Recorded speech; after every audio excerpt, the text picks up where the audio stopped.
Welcome, ladies and gentlemen. The first game of the day is about to start. We've got Astralis versus OG, and someone's going to have to try and qualify for that Royal Arena. You see the atmosphere, and it's a unique experience. It's going to be great. Odds are kind of almost even. Jason, how are you feeling on this fine Saturday morning? I'm great. I started my day with a double espresso latte, so I'm fired up. I'm ready to go. Astralis better be fired up. They got a long day today. They got a lot going on. They got a lot on their minds. They got a lot on their shoulders. They better forget all about it heading into this game because they need to focus up right here. Obviously wanting to avoid having to try and get into the last chance qualifier coming tomorrow if they were to drop down and lose this. And they've obviously got a major qualifying match coming up later today against the Roosters, who beat them in the third qualifier. Yeah, big day for Astralis in a lot of different ways, you could say. So they're going to be starting on the CT side with OG on the T side. So let's just see what happens. OG have looked like a great team. Everyone's surprised. It's been a really wonderful trip for them so far. Let's see if they can take down Astralis. They're rushing the B-bomb side already. And Flames with the opening to drop. Fowler gets a nice start. Sip getting overwhelmed as well. But the duelie's back here on BlameF doing some work. He hasn't bothered to reload yet. He doesn't need to. 3 quick headshots. And that should win the round. Next back here, probably horrified at what's happening on that scoreboard. BlameF looking for the quad. It's going to be stolen by Glaive, but they're ready. All right, yeah, they are ready. And whatever it takes. Look, maybe BlameF is the duelie's messiah we've needed all along. I don't think I've ever seen this out of him with the double pistol. This is a beautiful sequence, extremely accurate turning around as well, and he's getting wrapped upon 1-0. BlameF saving the day. That's what you like to see. Especially considering he's been the rock. He's been the one consistent factor of this team since this kind of roster came together, since its inception. So, I mean, you obviously want to see him starting out the day very well. What are these shenanigans here? I don't like them. Little circus act going on. Maybe they can jump on the bridge. Now, that would be something. That'd be cool. Find like an entirely hidden path that no one's ever discovered before. Yeah. No, I think they're just faffing about, aren't they? Yeah, that's one way to put it. I think they're just wasting some time over here in T-Spawn. They're wasting my time, Jason. They're wasting our time, and that is the true travesty. It's a real disgrace.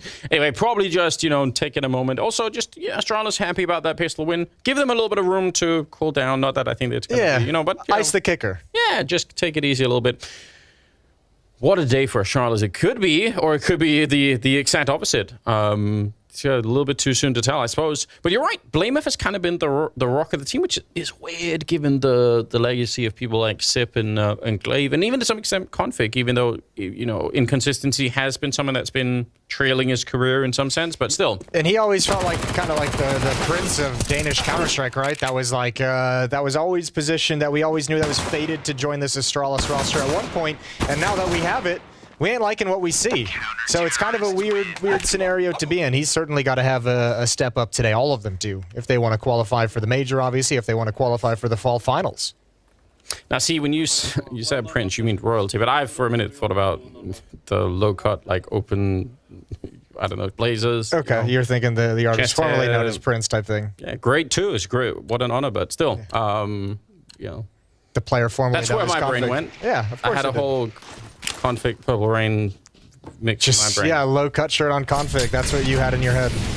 Wonderful. Who doesn't? Well, Flames had a wonderful day yesterday. He's going to start out here in the first gun round with the kill around the smoke. That is the aforementioned Config. Speaking of artists, he really is working the middle in an extreme way from both sides. He's going to do the same thing on the CT side when they get there. But what a luxury to have someone that can open up so many rounds like this. All right. I can't believe he didn't press all the way. He was halfway through that smoke and called it off, although I guess that's the smarter decision.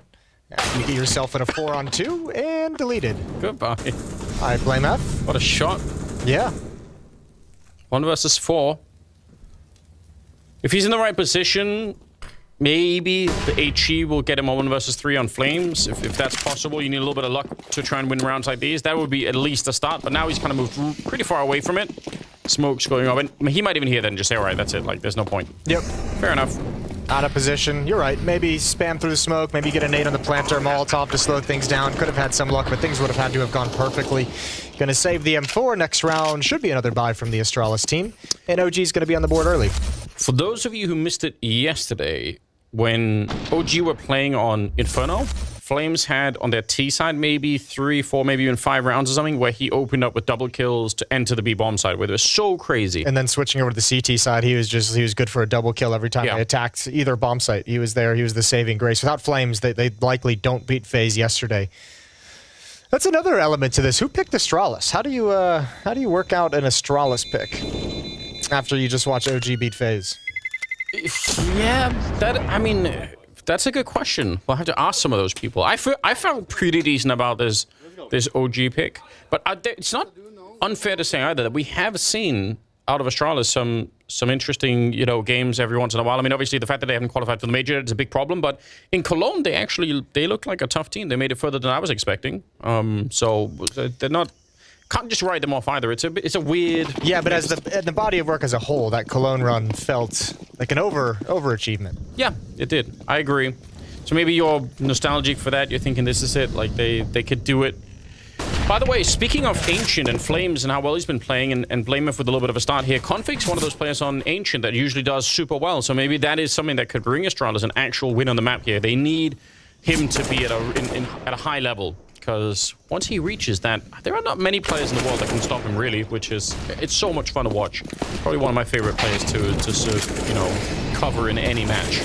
Label's gonna get one kill there with a 5-7, but good use of the Molotov and just a slow pace here from OG to make sure that they don't run into any kind of madness. Yeah, not any kind of crazy overcommitment to run into that 5-7 that was boosted up from Glaive. He's 5-2 so far in these first 4 rounds. Shouldn't be a whole lot of danger. Blame F is going to prioritize the M4. Xyp9x might just try and get a weapon on the exits. But this is going to be the scoreboard all tied up at 2 when all is said and done.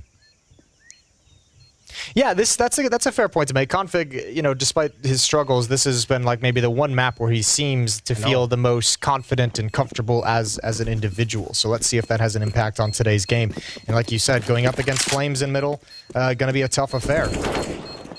Yeah, it definitely will be. His aggression is so wild, and it's coming. I mean, they've obviously been watching the demos. It's not like they're going to be surprised by what Flames is doing, but hard to stop. Even his first gun round, where he gets the opening kill in middle as well, was the exact same thing he kind of did yesterday against FaZe. You kind of turn left and hide in the smoke for a second, follow up flashbang, and then you kind of swing around the corner. So we'll see if Config and the rest of Astralis is going to be prepared to neutralize and slow that down.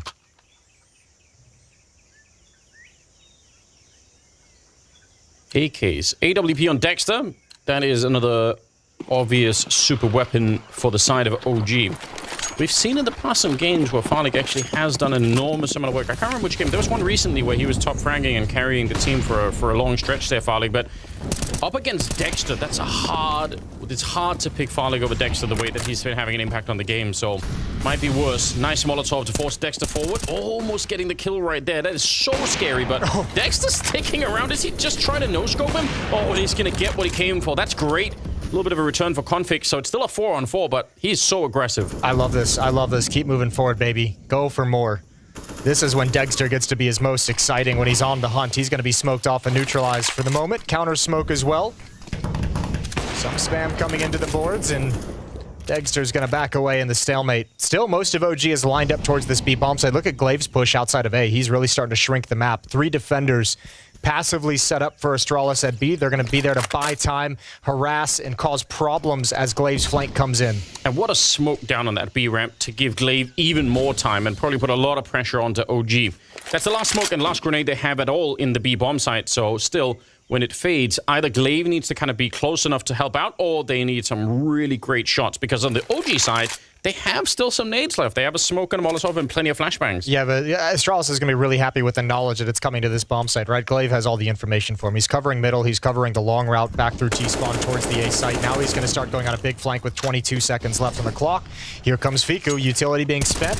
OG moving up into the site. Spam not connecting through the smoke whatsoever. A little bit there onto Fiku. Config's got one. The trades, but Glaive is so close. Yeah, he ran the whole way just knowing that they weren't ever going to hear him. That's great. And he's already on the ramp. There's no way they know. Nice shot there to take down Fiku, and Farlig's going to be dropping next and next. So, yeah, you're absolutely right. The information worth way more to Astralis. Dexter here, smoked out, and that AWP might not be worth losing to this. Going to try for it, but he was already low on health and gets wallbanged down by Farlig. So there we go. Astralis early to shut down OG. Good move. Yeah, really nice move. Round 1 by Glaive, you have to say. Definitely. That information is huge.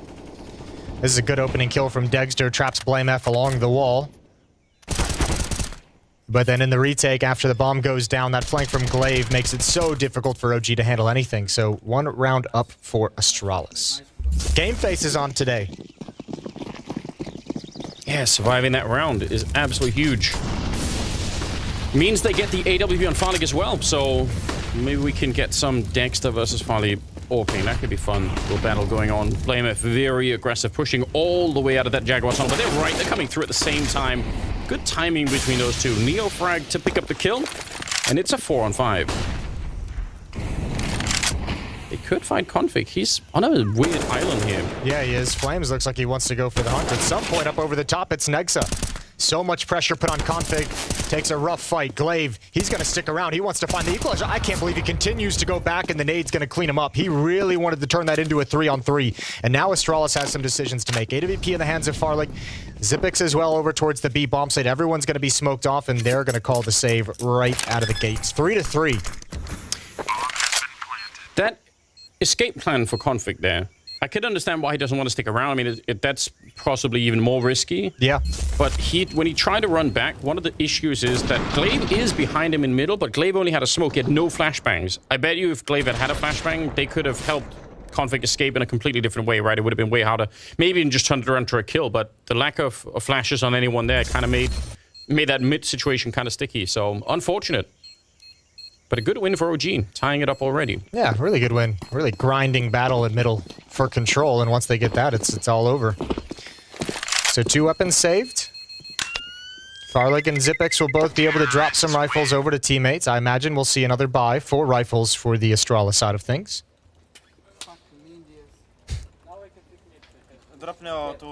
Fist bumps all around. I like it. Still just makes me happy. Yeah? It's like a... Simple pleasures for a simple man. Yeah, I mean, it's like a kind of ASMR that I didn't even know existed. But like hearing like a really good... It's not even... It's like a really good slap. Like a really good, you know... Okay. It's a great sound. Yeah. Can we get that in slow motion? Can production give us that? Like the sound in slow motion too? I feel like I could. I feel like it'd be good. All right, we'll wait for the perfect Dexter high five. We'll call it out. All right, here we go. I like this. We've seen this before. That's extreme. Yeah, but look at the way he's got to manage the way he moves on top as the third player blinded as well. Hasn't seen anything just yet. And how long do they want to keep this stack up? This is a lot of resources in one place. Here's the opportunity, and he's got it. Well done. Well done from Astralis to get themselves a 5-on-4, almost given back up. Little crack in that box gave away the information. Blame F down to 34 HP. Mid is open. Mid is taken over. Yeah, because you knew there were going to be 3 people up there, so at least you can try to get the space. If you have people in position, you could try and take some other part of the map quickly before they start to rotate out. But they're at the A bomb site once again. They kind of see it coming, so pretty good read from Astralis here as well to start to move over this way. And I don't think this can work, right? It's very tricky. At least Glaive is a little bit further away now, but they got to be real carefully, OG. I'm surprised that they actually smoked off this donut tunnel, considering they had the rotation to take advantage of any kind of push towards the A bomb site from middle. Config is, yeah, you ride or die on that play. There's no plan B. Glaive going to start pushing and flanking around donut, but Dexter is waiting with the AWP. There's the timing, there's the kill. OG, so patient, and everyone being deleted. Astralis was in the perfect position, and OG negates everything. I think that smoke was maybe their undoing. Could have been, yeah. And also, it feels like it might even be hard to blame Astralis for losing the round the way that they did, because they had the aggressive push out of A with Glaive earlier and it worked. So that might also give them sort of a sense of, you know what, if we hit the timing right, we flank them through donut, it could work out. But you're right, they did slow it down, and OG were like, all right, since we're slowed down anyway, let's see if you're actually going to be aggressive. And they were. So perhaps a little bit confusing. Not sure what the plan is for Zipix, but he's going to get shot from behind. Neofrag finds him 4-3, and that's the money taken away out of the hands of Astralis. He was just enjoying those candles in there. The new candles, the buffed candles. They're a little bit brighter. People forget about that a lot. People do forget about that. But you're right. You a candlelight type person? You like a light a little candlelight night? Do some after, like, late evening reading, maybe? I do enjoy candles, I guess, as much as one can enjoy candles. Yeah? They're a bit of a pain in the ass to get going, though, you know? I don't know. Okay. That's never been... That sounds like one of those, like, TV infomercial things, like, where someone's, like, trying to light a candle, but they light the curtains on fire instead, and that's why you need, like, some product to help you. I've never had those issues. All right. Just the idea that you have to, like, you know, go by candlelight. You got to light a lot of candles for that. Yeah, that's true. There's a lot of setup, it feels, and cleanup, for that matter. Yeah. Okay. But it is fun putting melted wax on your fingertips. That's actually, yeah, even as a grown-up, that never gets boring. Never gets boring. Nice. 4 of the last 5 rounds won by OG. Out of the timeout here, huge advantage against pistols. Dexter 5-3, Flames is 6-4 to lead the way for OG's attack. And a lot of aggression from the low-buy defense of Astralis is getting shredded, ripped apart by some taps from Fiku. Add in 2 kills on Dexter and it's all over. Fiku is one of these people on the OG team that I had almost, I think, 0 knowledge of before seeing, but I knew his name, but I know if someone were to wake me up in the middle of the night and say, tell me a little bit about, you know, this guy, I'd be like, I'm not actually sure. And he's been consistently, I think, putting up really good games. Yeah, I had the same kind of sensation. I casted this OG roster pre-Dexter with Neofrag and Fiku coming in at their, like, inaugural show match out in Lisbon. They did a small event there right before Dallas. And even then, I was just kind of like, well, this will be a good way to get a first glimpse of these guys. Yeah, just interesting sometimes how people can come from not that much fame. And that was when all the conversation from Nexa was just, remember, that was like when the big quote came out that he was like, look, we need to get grinders in this team. We need to get people who just want to play Counter-Strike and just want to frag out and just want to grind the game. And they're looking very comfortable with these additions, and you add Dexter into everything, and they've become a pretty dangerous team, as we witnessed yesterday in the series win over FaZe. Yeah, that's an interesting thing to think about. Maybe something that a lot of people who don't maybe play at a really high level will ever experience, but having, ooh, nice, that little boost there. Such a cool addition to the way that this played out. With the changes to the B-bomb side, it's a little bit easier to do because you've got more coverage on the other side, so it's pretty nice. But if you have even one person on the team who is, you know, only willing to put in 80% of the time and the other are all at, you know, close to 100, that can create a huge imbalance in the team, right? So if everyone mentally is all on the same page for OG and they just want to keep working at it, that's great. Back to the A-bomb side again. Astralis lost the round last time they got a 5-on-4 advantage. That was from the triple boost with Farlig's AWP towards the B-bomb site. They'd lost Nexa in that affair. Now they lose Dexter, but OG looking to recover again. 20 seconds on the clock. Farlig's going to start moving into position. He's grabbed one. He gets away as well. 15 seconds now on the clock. And OG, they're stopped cold. Flames trying to cut off rotations. The rest of his teammates have to create the opportunity, have to get the bomb planted. But now he's gone down. 2-on-5 in the post plant. And Astralis, this should be a win. The question is how many numbers are going to get cut down?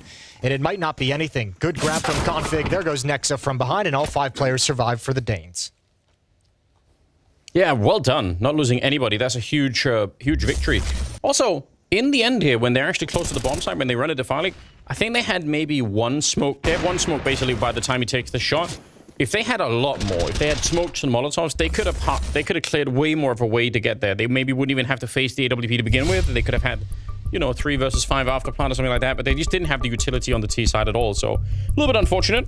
Cost them, yeah, some more players even getting to the bomb site. Yeah, cost them the round at the end of the day. Timeout taken. Fixing a microphone. Closer to the mouth, young man. Farlig's got it. Yeah. Just get it as close as you can. There's no, you know. Put it about a fist away from your face.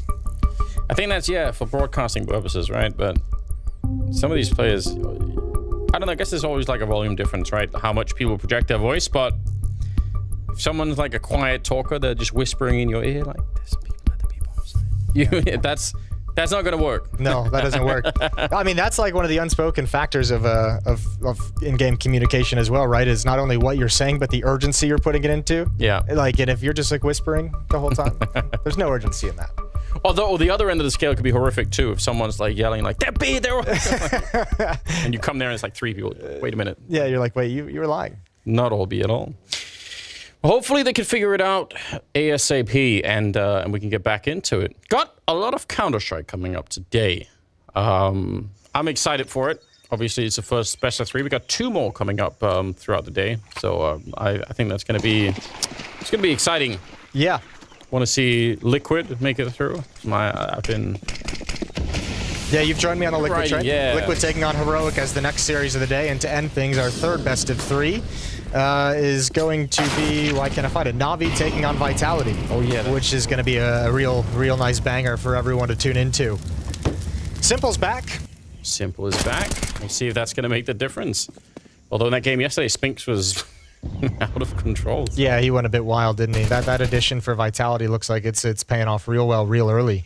Yeah. 5-on-3 for Astralis. Some good aggression in middle, some good aggression from Glaive outside of the 8 bomb site. And this is, I mean, I think in the last 3 rounds, Astralis has been able to get, or excuse me, I should say 3 of the last 4 rounds. One of them was an eco from Astralis. Astralis has been able to get the opening kill. Nice little shot there to take down Flames. So 3 openings, none of them returned by OG. And this is a big problem. Money for Astralis is not yet that crazy, but with a round like this, if they win this one flawless, it will be very fast. Back-to-back flawless rounds is going to be real nice for Astralis. I don't think they're going to want to hunt a whole lot right now. Nice thing for OG is they went on a bit of a run themselves, a bit of a clean run themselves, and look at the bank they've got built up. Dexter with 6,200, Nexa with 2,900, Fiku's dead with 6,300 as well, so it's all there. Good opening kill from Config, good push from Glaive as the Molotov clears. Fiku even waiting for it, but couldn't get the clean fight, and this one right here really sealed the round. Yeah, you don't like that. 5-5. Technically, he activated all the facial muscles that you need to smile, but it wasn't a smile. It definitely wasn't a smile. This happens. Yeah, not great when that happens. I always feel like it could be maybe a little bit upsetting if you run around like this, and whatever plan you had, you don't even get to execute it. You're like, oh, we don't even know if it worked or not, because we just, you know, we didn't even get to that part. Yeah. But good stuff. Really good stuff. All quiet on both camps, really. You could feel that it's a match that started out close enough that no one's feeling really celebratory yet. No one's feeling like, yeah, this is it, we're winning. A little bit of tension. Yeah. Well, Blame F, remember, had that triple kill in the pistol round at the dualies. He's at 4 kills right now. So in the past, 10 rounds, he's only had, or 9 rounds, I guess, he's only had 1 kill. Config pressured heavily. The only one here. No one to slow down that push from everyone. Now it's Glaive. One and done position from him. Wasn't able to double up on a neofrag. There's the smoke down. Zipix lines it up, gets one through the smoke to bring it into a 3-on-3. A doable scenario. And Dexter's got a deep angle in towards Ruins. That's a very, very important smoke right there to try and block him off. Flames is going to be picking up Sip, and the bomb is still not planted here. That's a very important kill from Flames. Oh my god, yes it is. But unfortunately, he forced to the Molotov. Finally able to put it down, so still a 2-on-2. I was going to say, if they would have had the bomb plant immediately, they had so many nades left on the OG side. But now, they're slowly getting whittled away and also losing players. Blame have to take down Dexter. It's Fiku on his own with a minute left, though. But he's about to get shot in the back. Finally, just waiting for him at the off angle. And that looked like the whole start of this, the way that Flames was hunting Config in the middle. He heard him running. He knew the fight that he was going to have. And the way that they traded Glaive, that's a great setup to win a round if you're OG, but it didn't work out that way. No, but I mean, everyone from Astralis just does a really good job of just chipping away at this attack. This kill from Zipix to bring it into a 3v3, coming through the smoke to make it a 2-on-2. Blame F gets obviously very lucky through the smoke to bring it into a 2-on-1, but just slowly but surely, Astralis chipping away the OG forces. They're up by 1 round. Config's in middle with an AWP. He wants nothing to do with that duel from Flames moving forward. And OG's going to head in a different direction. All of them lining up outside of the B-bomb site. Could be an aggressive play. They don't have that much utility. They have some Galils in play here. Maybe you just try and go for it. Yeah, that's a nade. That's an orc nade. Nice reference. When is that game mode coming back? I want my life leeching AWP or AK. Oh, Sip. Nice spray. Crossfire with Glaive as well, and they get absolutely mauled coming up the B ramp. Yeah, that smoke was almost like, it was almost like a trap. It was like the OG players saw it coming and were just like, we can beat this. We can get ahead of it, and then it blooms a little bit deeper than they would like, and no clean fights coming through on the other side. Defense for Astralis has really started to hit lockdown mode. 2-on-3. Yeah, it is. No bomb plant, finally with a couple of clean AWP shots at the end. And they're starting to look really fresh right now on the, I mean, again, It's so crazy because if they ended up losing this match, or if they just came off like really weak at the start here, Astralis, you've got to think that's also going to impact them later on, right? They've got to qualify for the major at some point, so you want the momentum to keep rolling all throughout the day if you're Astralis. Yeah, you at least want to go into that match at bare minimum with the positive atmosphere of coming off of a victory. Yeah, you got to. Timeout and Braga being verbal. Yeah, I was going to say a chance now for OG to start to get themselves back into the mix of things a little bit more. And they need to. They've given up some unfortunate rounds. This happened yesterday against FaZe, though, remember? They had like a pretty okay start, and I think actually not really that okay. I think they went up 2-0, and then it was 7 in a row for FaZe on the CT side, and then they were able to grab like the final 6 rounds of the half to actually take a lead. So, I mean, there was a little bit of a drought yesterday as well against FaZe. Here again, they're going to have to find the solution in the waning moments of this half. Half by. Armor and Tech 9s, light on utility.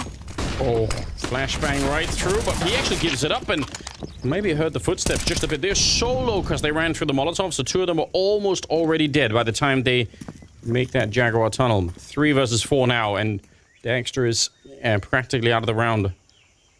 I like the attempt at the speed change there, but the nades for Astralis outside of the B-bomb side have been really powerful. Hard to shut it down. Glaive is having himself a good game. He's up to 12. Farlig is there at 11. I was just going to say that. Normally, you'd think on this map that Blame F and Config are kind of the guys you'd look to, but Farlig's been solid with the op, and Glaive's had some very, very timely, aggressive pushes to get kills and to find information. He's had good impact on this game so far. No reason for Fiku not to duel. Yeah, he might as well. And, I mean, they've even left the bomb all the way back outside the B-bomb site. They're not even thinking round win. At this point, they're thinking kills. There's a good shot from Fiku. Timing on this flank could be amazing, but Xyp9x is peering up towards the stairs. So I don't know if Dexter realizes how boxed in he actually is. Yeah, definitely did, but still gets a kill. That's interesting. Another headshot. Oh, 30 seconds. He could probably make it there to pick up the bomb, but is he going to go and hunt Config instead? Config started to make a little bit of a move. He moves too quick. Oh, this could be huge. Fiku, oh, what a headshot. And they're going to win the round. They weren't even playing to really win it. They were just playing to do some damage. That was a 2-on-4? Yeah. With a Deagle and a 9 HP player. That is so unreasonable.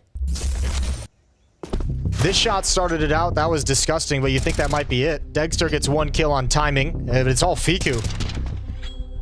I don't even know what to say.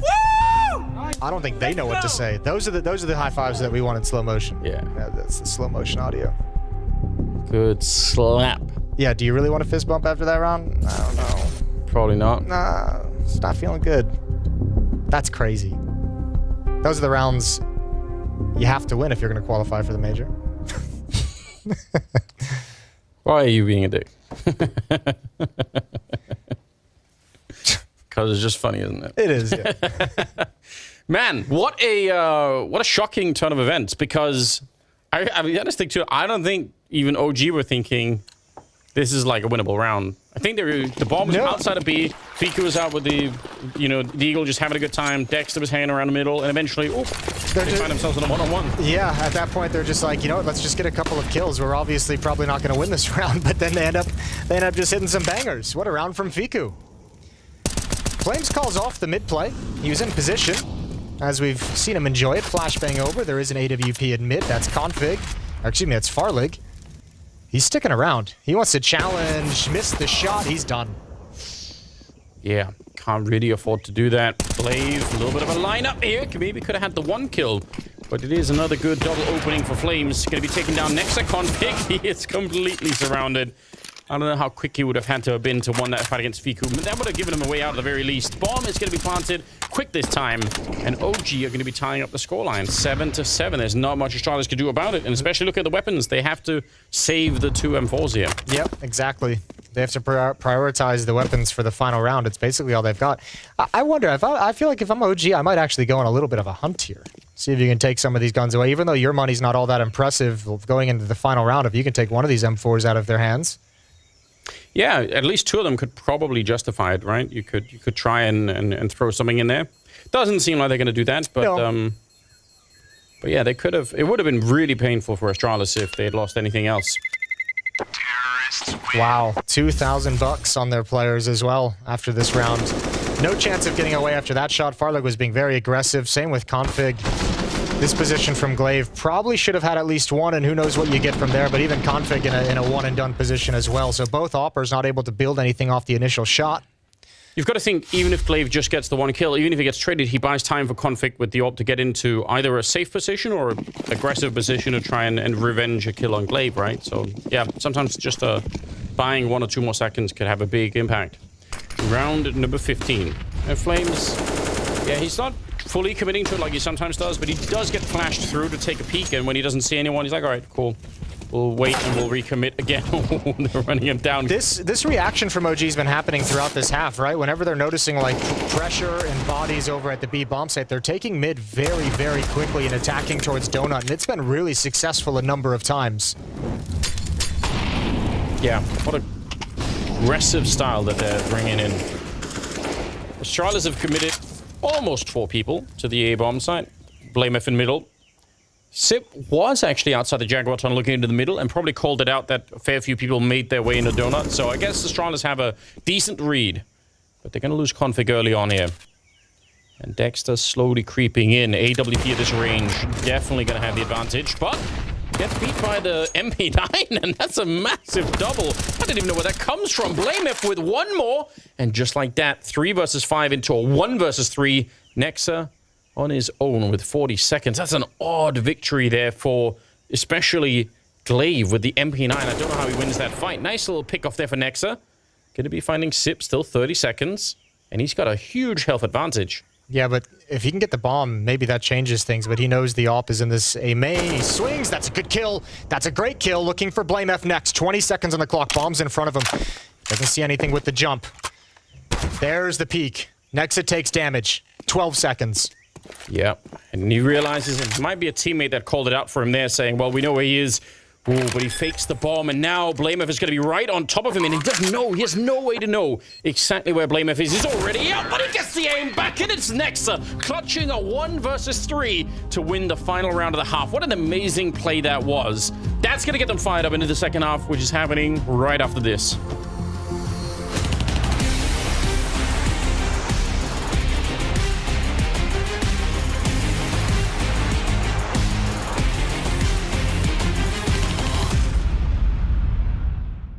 I think my first thoughts when CSGO came out, it was CSGO would never become a real game. And why don't I just taking shots right out of the gate?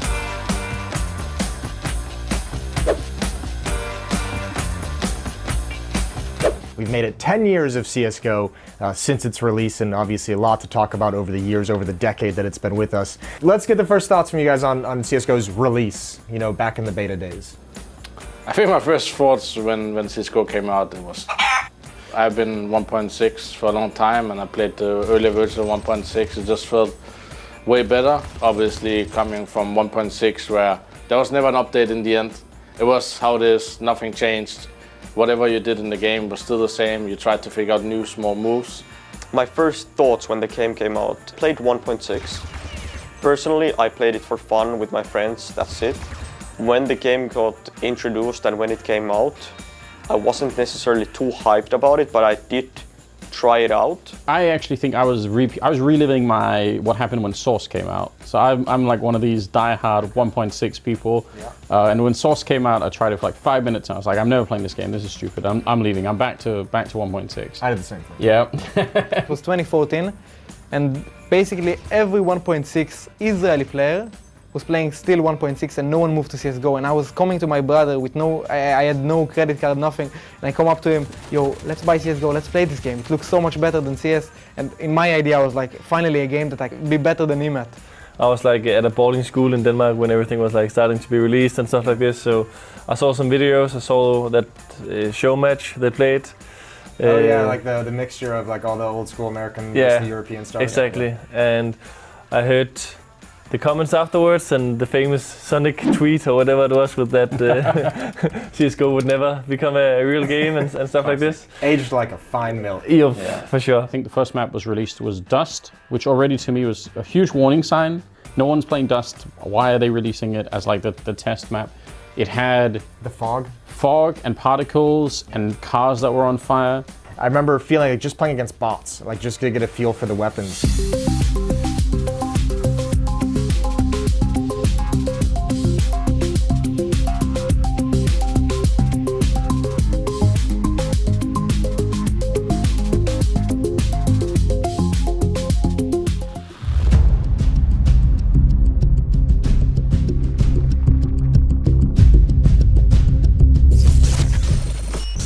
Oh, holding me right now. Temple one. Do you have any nades? The Nice. temple. Dead. Wait a bit now. Bomb. Yeah, we know. Fuck it. Wait a bit, Hiko. They are holding you and me, I think. I will Okay. go play. I'm picking, So- normal. Oh, no, no. I'll kill him. Wait. Don't. CT open, do not open. Do not open last. Bomb is this one towards me.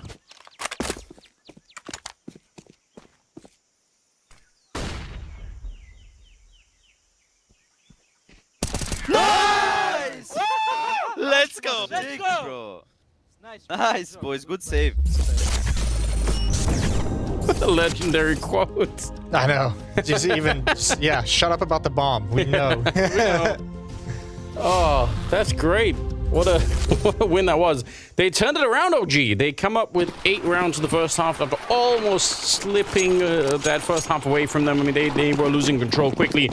It's a very even match, obviously, so anything can still happen. Astralis looking to claim something back here on the T side. Pistol round is coming up. Flames in the middle, as he always is, but he's going to get out-dueled by Glaive with a Glock, so that's interesting. Dexter decided to back off a little bit worried, maybe. They're close to the B-bomb side in the middle, but still, timing is everything. Yeah, but the defense is going to need to get a little bit of a stop at the bomb site itself. There's a good start from Neo. Okay, that's perfect. That's everything they needed. I was going to say, you need to get some kind of kills to take the attention away from this presence in mid, from this flank. Xipix is never going to expect another player, but he still gets the kill. It don't matter. Neofrag comes from behind. What a round. What a pair of high fives. He's so fired up. It's amazing. But you're right. They actually saw Dexter run away and escape, and they tagged him, so they knew, all right, we're going to hunt him down. You're not expecting for a second player to be there. And Neofrag, these 2 kills, but then also the presence to kind of push forward and be there in the perfect time to find a kill. Ooh, yeah, don't let him get away. Yeah, man, that does hurt. Jesus, calm it down. No, dial it up. Someone needs to have a conversation. That's my shooting hand. It's all good. Don't worry about it. Keep the hype at level. I like it. Oh, Flames loves this. Love this all day. 4 kills. That's a lot of bonus money racked up. Yeah. Making some money. That's really nice. Someone needs to interview Fiku and be like, dude, do you need like a padded glove? Yeah, maybe he does. Maybe he could bring like you know, like the ooh. He could bring like the maybe he brings like a mannequin arm to like push out. Yeah, just hold up a fake arm every single time. Just to get a little bit of relief. I never thought I'd be analyzing high fives in my life, but here we are. Deep nades, deep utility. Neofrag gonna get an angle. Farley burning is gonna have to step back into safety. Nexa's pushed up into the A staging area. Aggression down middle from Flames and Dexter, although one's taken down by Config through the smoke. That's a bit harsh. And still delay tactics towards the B-bomb site. Yeah, even a man down though with this really forward position for Nexa. They're still kind of an interesting position. Maybe they can keep this lean towards the B-bomb side. Obviously very vulnerable in middle if anything happens, but if Astralis try to slink back to the A-bomb side, splitting it through the A hallways, then probably there could be some trickery coming out there from Nexa. Do they have anything? They don't have a flashbang for this whatsoever. It looks like they almost want to cross to meet up in middle as Config starts to clear it out. There's a double setup here. Jump up. Neofrag going to dodge the Molotov. Wants to be the bait. Wants to stay in the open. He's got the bomb dropped. Gets the dink as well onto Blame F, who's going to be an easy cleanup for Dexter. We're back into a 3v3. Dexter can actually just kind of fall away. And look at this is the timing for Nexa. This is the perfect moment because Config's attention is elsewhere. Yeah, and it has to be. There's 30 seconds. They don't even have the bomb picked up right now, so they have to be looking somewhere else. Ooh, man, don't recommit to it. Just wait. You've got so much time that's working with you now. 20 seconds here, and it's all on Astralis trying to do something, anything really. And Glaive now 1 versus 3 with 15 seconds, just not doable. Maybe a miracle if he could save the AK, but still seems like he's moving forward, and I'm not sure if that's even a good idea. 5 seconds here, and he's going to run into Dexter. It's a win for OG, and they're on a really nice path at the moment. Yeah, a really good one. This defense is starting out very, very strong. What a good round from Neofrag. The kill and the dink follow-up, the 1-2 punch. Never expected Dexter to be hiding in the corner still. Good adjustment, good rotation into the position. Flank from Nexa, absolutely perfect, even managing the sketchiness of the SMG at that range. Yeah, but you could almost argue even shooting him onto the leg that's already mission accomplished. And then peeking with the flashbang as well, yeah, is just brutal all the way around. Flames blind, it doesn't matter. He's just going to run and gun with no vision. He's going to get the second kill as well. Nice and easy. He's just gaming. How does he tracked him so well? Even flashed. He's like, his crosshairs is on him the whole time. He's up to 17 again, so currently top fragging in the server. Those are the kind of kills that I think that just tilt a veteran. Yeah. Like, come on. There's just like, what is this idiot doing? Why is he getting flashed and still winning? Why is that not working anymore? I come from an era of Counter-Strike where, you know, people have the courtesy of dying when they get flashed. But yep. Not these Zoomers. Not these Zoomers. They don't believe in it. Nice kills from Glaive. He's got 7 HP, 1v3. Should be impossible, but you never know with timing. And does he want to save the weapon, or is he just waiting? It's a nice spot. Little waterfall back here, you know? Yeah. You might as well, if you're Glaive, go and just try and get a plant. You have a losing bonus built up. You're buying in the next round. One more kill would be nice. Obviously, the plant would be excellent. Whenever I see a little water garden like that, I always think mosquitoes. A lot of mosquitoes. Mosquitoes suck. Do you guys have mosquitoes here in Denmark? Yeah. Okay. It's not like any kind of like water or anything. I just think like, no, it's not worth mosquitoes, is it? It's not a good idea. Yeah. It does look pretty, but next is going to be taking down Glaive at the end, not the mosquitoes, and they're on a straight trajectory to a map win here, OG. Yeah, it's looking real solid. What, this is 4 now in a row to start out the second half? Yep. Astralis yet to find a solution. They've had some decent openings. They've done a decent job, just not able to really close the gap in any meaningful way. No, they are starting to letting go of some very, very important rounds. And you have to think now back to that ridiculous 2-1-4 with the Deagle and Dexter low on health in the first half. Suddenly, those kind of rounds really matter a lot. They'd love to have that back. AKs and the AWP on Farley, so nice weapon to open something up with. Especially because, I mean, in 20 seconds, and there's quite a few nades that have been used already from the OG side. If they use too many, it gives more space for Farley to do his work a little later on. He can do more work with the AWP.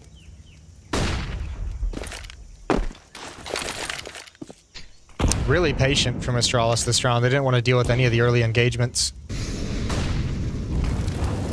Config now making his move in middle. Blame F and Zip taking over control of Jaguar. There we go. Pleasing the Twitter crowd. Oh!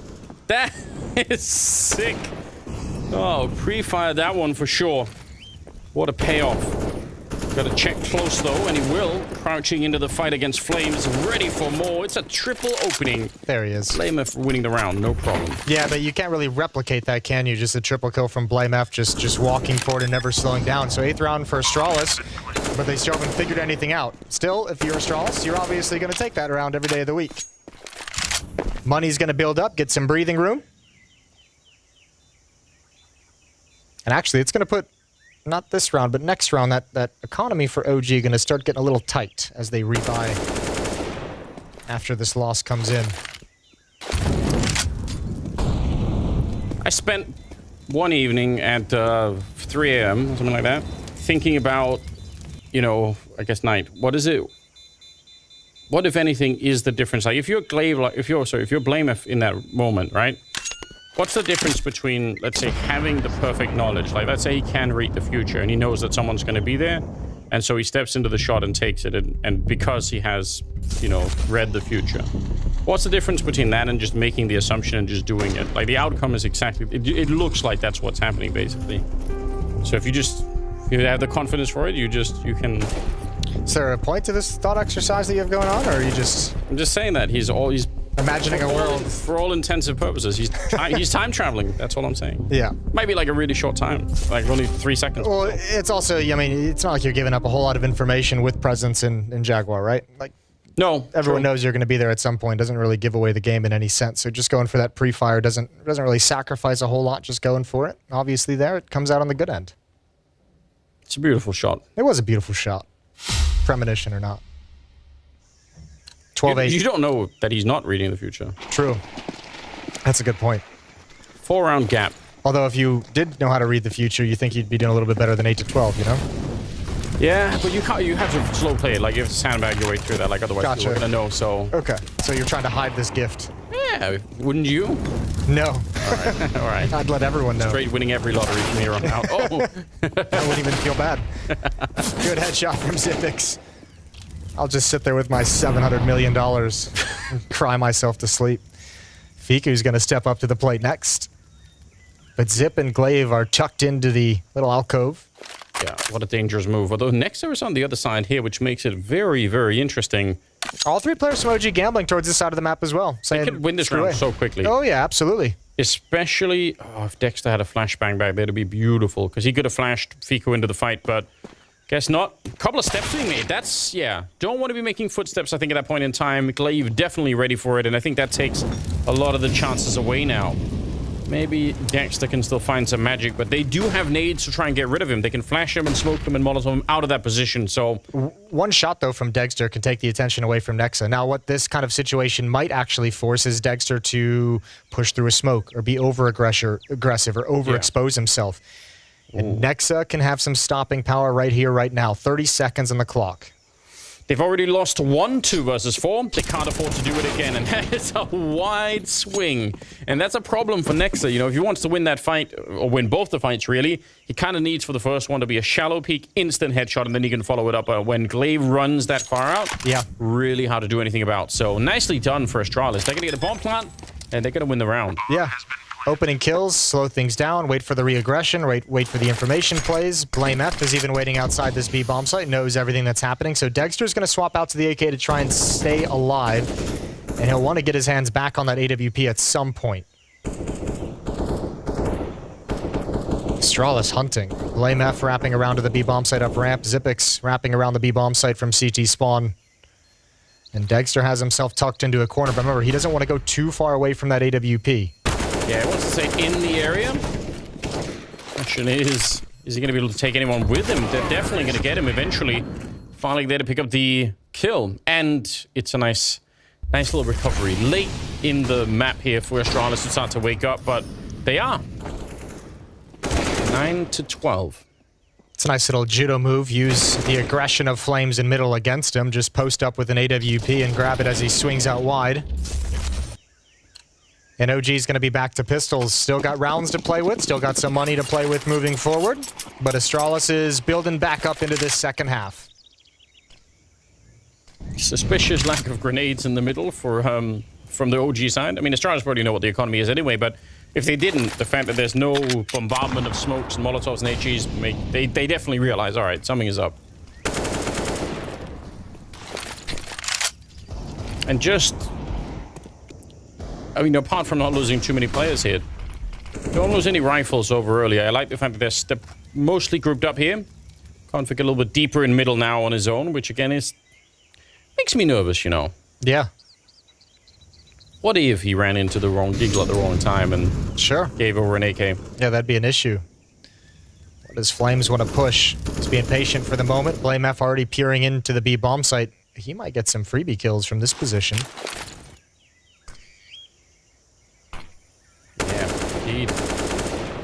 Just get out of the way. There's the good headshot to start with. Sip with one in return, trying to make his way up inside the smoke, waiting his neo frag.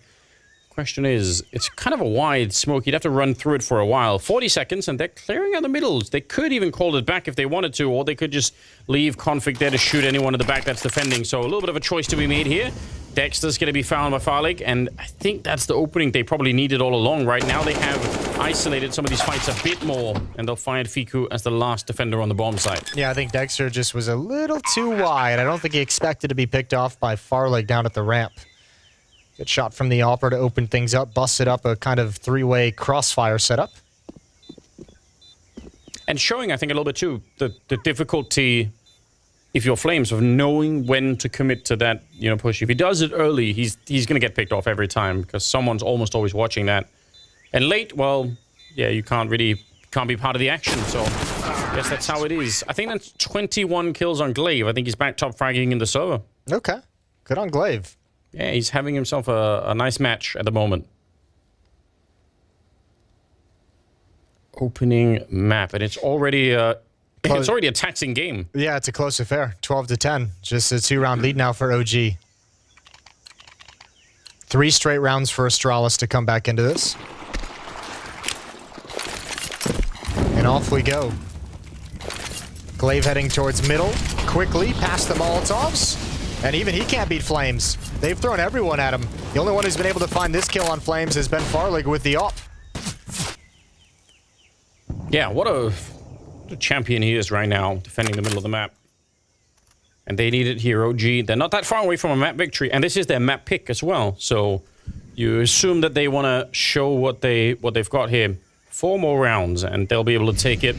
Config slowly edging forward, but that is such a long range. Config just cannot see it. But at least he doesn't die, unlike Neofrag, who does get wallbanged down by BlameF.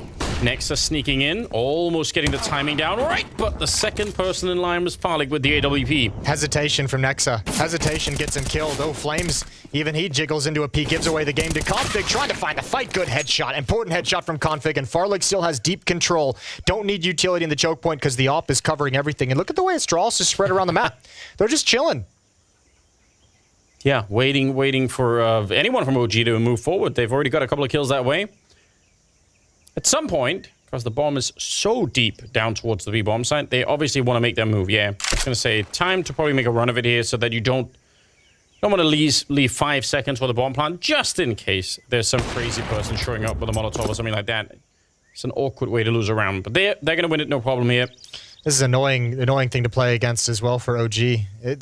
Some of these engagements, they obviously win the opening one, Flames onto Glaive, but then BlameF finds a kill. Then Config is challenging into the 8-bomb site, and from there, because everything is so spread across the map, your movement is so restricted on the defensive side. Dexter's going to be able to save the op, but they might want to take a timeout. They're having some real issues handling this Astralis offense. Oh, it happened like that. Okay. One is Z, one was BlameF. Yeah, not much else you can do. A little bit of frustration, but don't forget the calls. That'd be 11th round for Astralis. Almost closing the gap entirely at the moment. Dexter with the AWP. They're somewhat casually looking for him. Not really invested into it, but they do have a lot of money on the Astralis side. They could, if they wanted to, have gone a little bit more aggressive. Well, talking about money, look at it, what it's looking like at OG. This is going to have to be a half buy around this AWP. Deagles and some armor, maybe a little bit of utility, some 5.7s popped in there. Astralis on the verge of evening out the scoreboard. Yes, what a nice return. I was getting slightly worried. It looked to me like OG were just going to run all the way home. They had that lockdown defense early. It's good to see Astralis finally batter it down. Deagles to support the AWP with. And nobody in middle for the OG side. Not trusting that they can win any fight here without the utility, so instead going to be A and B. A little bit of a forward position again for Neofrag. Dexter quite far back with the AWP, which is a little bit interesting. Boosted up, but I was assuming maybe he would have tried to be even more aggressive to find something. That's frustrating. Tag to the smoke as you cross over, but an early portion of the round for Config and Glaive to have this much control. No one from OG really concerned about the mid flank just yet. But call certainly coming in from Fiku that it's possible they're in that position. Yeah, he's definitely going to realize that. I will say, of all the operas we've got, Dexter is one of the ones that I if you have a lone op, yes, you're like, let's see Dexter with it. Let's see what he can do. I agree. He's also one of the ones where I would expect for him to be a lot more mobile, running around the map looking for something. But maybe that's more difficult than we expect on the CT side of this map. Flames going to be found. Actually, a lot of damage. Oh, he finds the headshot on Glaive. He almost got the follow-up blind as well. Oh, but this is going to force BlameF to maybe make a move here. This is going to put them right towards the AWP. And Neofrag stepping in. Oh, he's blocking the shot. There it is on the far leg. Bombs down. BlameF, what do you do here? He's going to throw the flashbang. Dexter's moved up forward, though. BlameF doesn't see it coming. He almost could get the quick scope there, but not quite. Fiku and Nexa 2 versus 3. Only 20 seconds left. If you would have found that kill, Fiku, on the SIP, what an awkward round it would have been. I'm surprised to see Dexter go for such an aggressive play. He obviously almost found a timing to catch BlameF with the nade in his hands, but oof, you're really throwing up a Hail Mary there with that shot through that little murder hole. And I think that might be one of those things where the kind of aggression that we associate with someone like Dexter, if your opponents know that you like to play that way, some of the surprise goes out of it. And BlameF definitely, you could see from the way that he was moving that he had a pretty good read.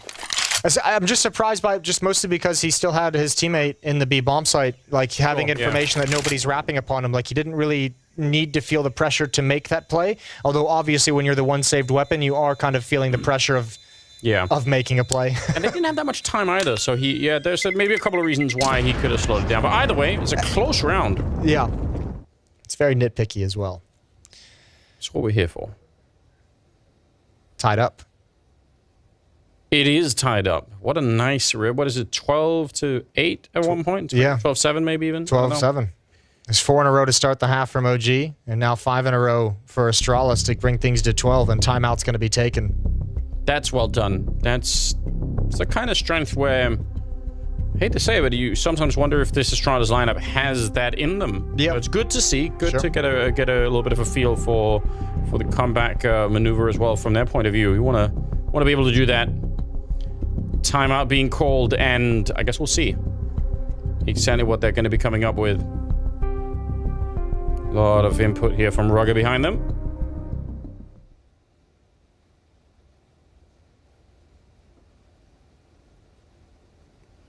And just focus at the end. Oh man, we're down to a point in the map now where any little mistake here could cost you the opening of the game. And that's obviously not something anyone wants to supply. First map at a best of 3. You don't want to be off to a bad start here, even if you have a little bit of a margin to get back into the match. Flames pushing forward, very aggressive, spinning around, and again, he's just so hard to take down in the middle. He's ready for more, and he's going to get a double kill. You could see if there was a third man there, he would have been ready to fight too. What an absolute beast. Yeah, I can't believe he's actually gotten away with 2 kills and surviving. BlameF going to step up next. He's got Neofrag. There goes Dexter. Neofrag falls as well. It's all on Flames one more time. Farlig missed the opportunity, but they know there's only one player at the B bomb site, but look at where the bomb is. They can't actually take advantage of everything. Or of anything, excuse me. Xipix has got to rotate all the way back around, which opens the space for this play from Fiku. Yeah, I don't know if Fiku heard him running. I doubt it, but even then, just being able to call it out and saying, yeah, there's nobody here. Takes a little bit of a liberty here. Makes some noise, run forward, but no one's hearing him. I don't think he can. I think he might be too far away, yeah.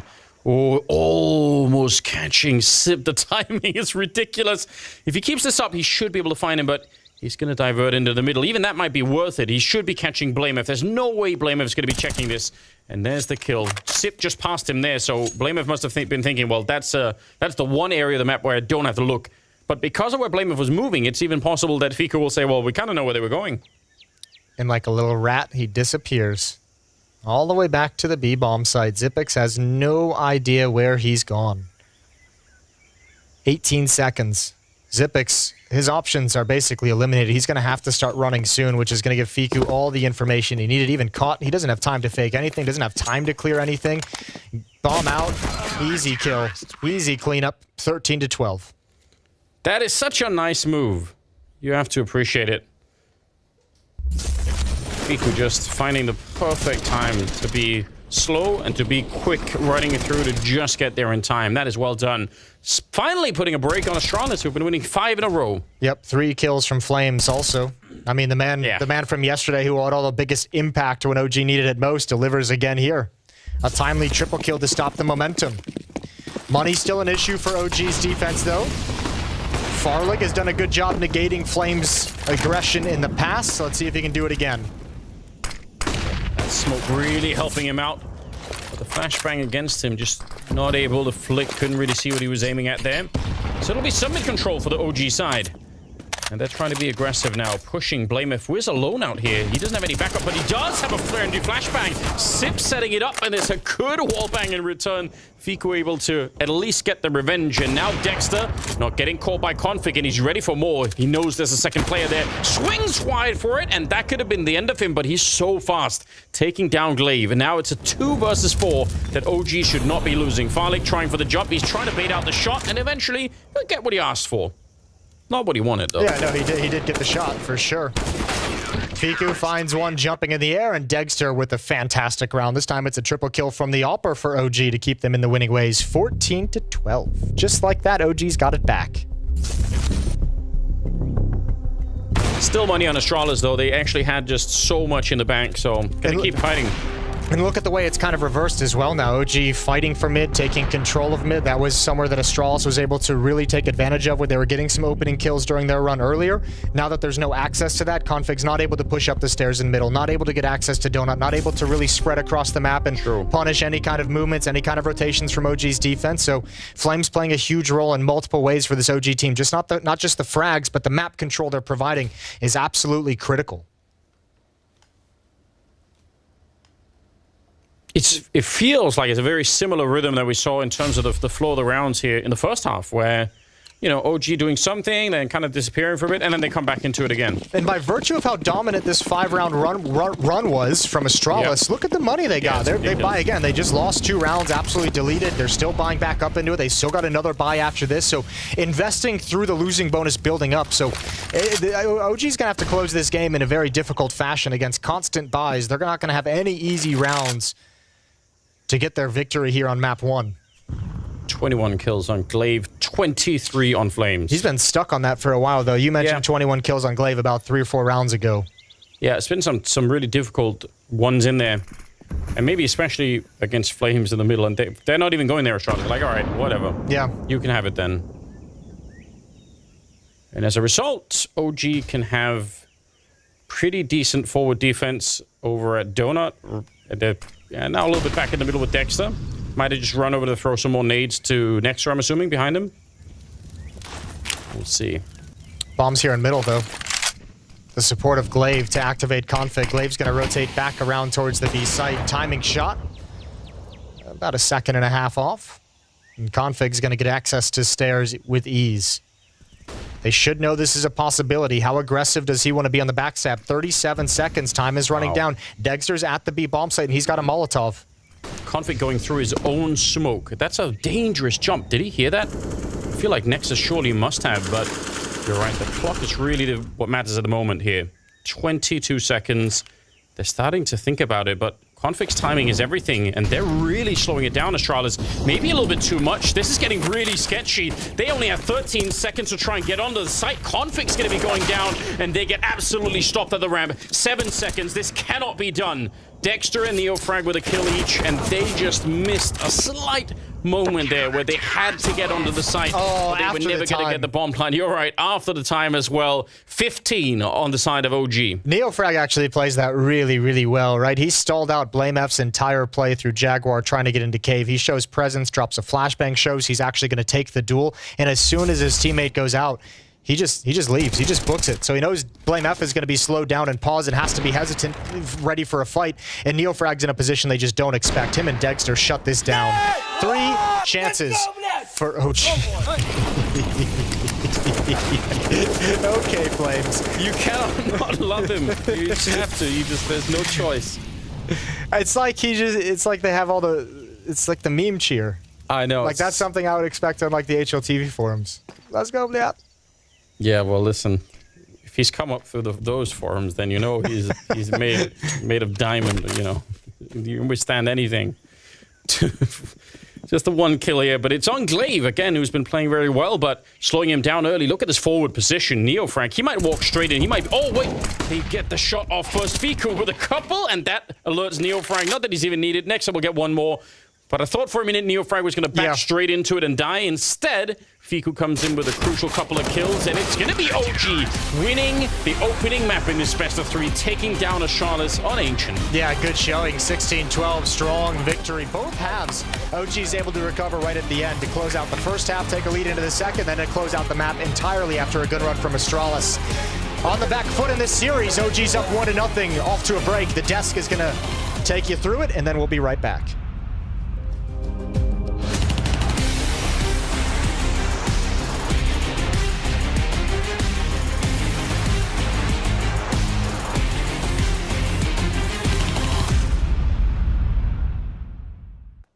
I have no idea where he is. He can go B. 20 seconds. Oh, I have to bomb. Oh, you have to run. Let's kill him, let's kill him. Kill you guys. Oh, do we have time? Kill him. No, I don't have time, I think. Just try to kill him, though. Are we coming? Oh, I didn't I'm clearing B. Coming tunnels. He's tunnels, I think. T-spawn, I think. Likely, yeah. Yeah, it's wrong, I think. I'll tap B. Just scout him. Thanks, God. It's okay. It doesn't matter. I didn't We even win the set round. the bomb. Ready? I smoke. I will be able to resmoke fallen. More conscious house. Smoke. Minutes. Mid. Maybe split. Window. Blind. Window, under, stand Under- back, stand back. Back, stand back. That B. Nice, that B1, that B1. Let's go mid B. Go B, go We B. have to go mid B. That B Nice, second. that B1 more. Let mid, one more mid. Last mid. AK window, nice, Nexa. AK window, AK window. Let's go! Nothing That's second. No, I'm picking. Wait. Let's go close. Mid pushing. I'm a peek second man. Fallen 3. Could be Vietnam. Second man. Boiler, Pushing. I need help. Where? In boiler. Apps and second man. Coming. One more here. Slope. Full back now. Apps one. That's and second mid. Apps. Banana. You left too short. You left deep. Can be boiler. You run way along. I will follow. I can still do apps smoke, guys. One more mid. One more second mid. The far back. Careful, he's going mid. I'm in boiler. I'm good. I have smoke. It was long corner, Jackie. I'm adventuring. Boiler. Yeah. I left apps, okay? I'm flanking holes. I'm peeking long now. Want to go long? Mid. Boiler. Yeah. Nice. Good job. I don't see anything. Something killer. I don't see city. There's. I'm Okay, jungle. Can I boost this stuff, Adam? Let's pick stealth together, guys. You ready? Wait a bit. You ready? Go. 3, 2, 1. One more stairs. Dead. Go city now. We have city. Get ramp. I'm only ramp behind. Yeah, should be one City dead. episode ramp. I'm pushing city. Open jungle. Nice, guys. I took Don't off. Don't take up, Madden. Okay. Okay, take it.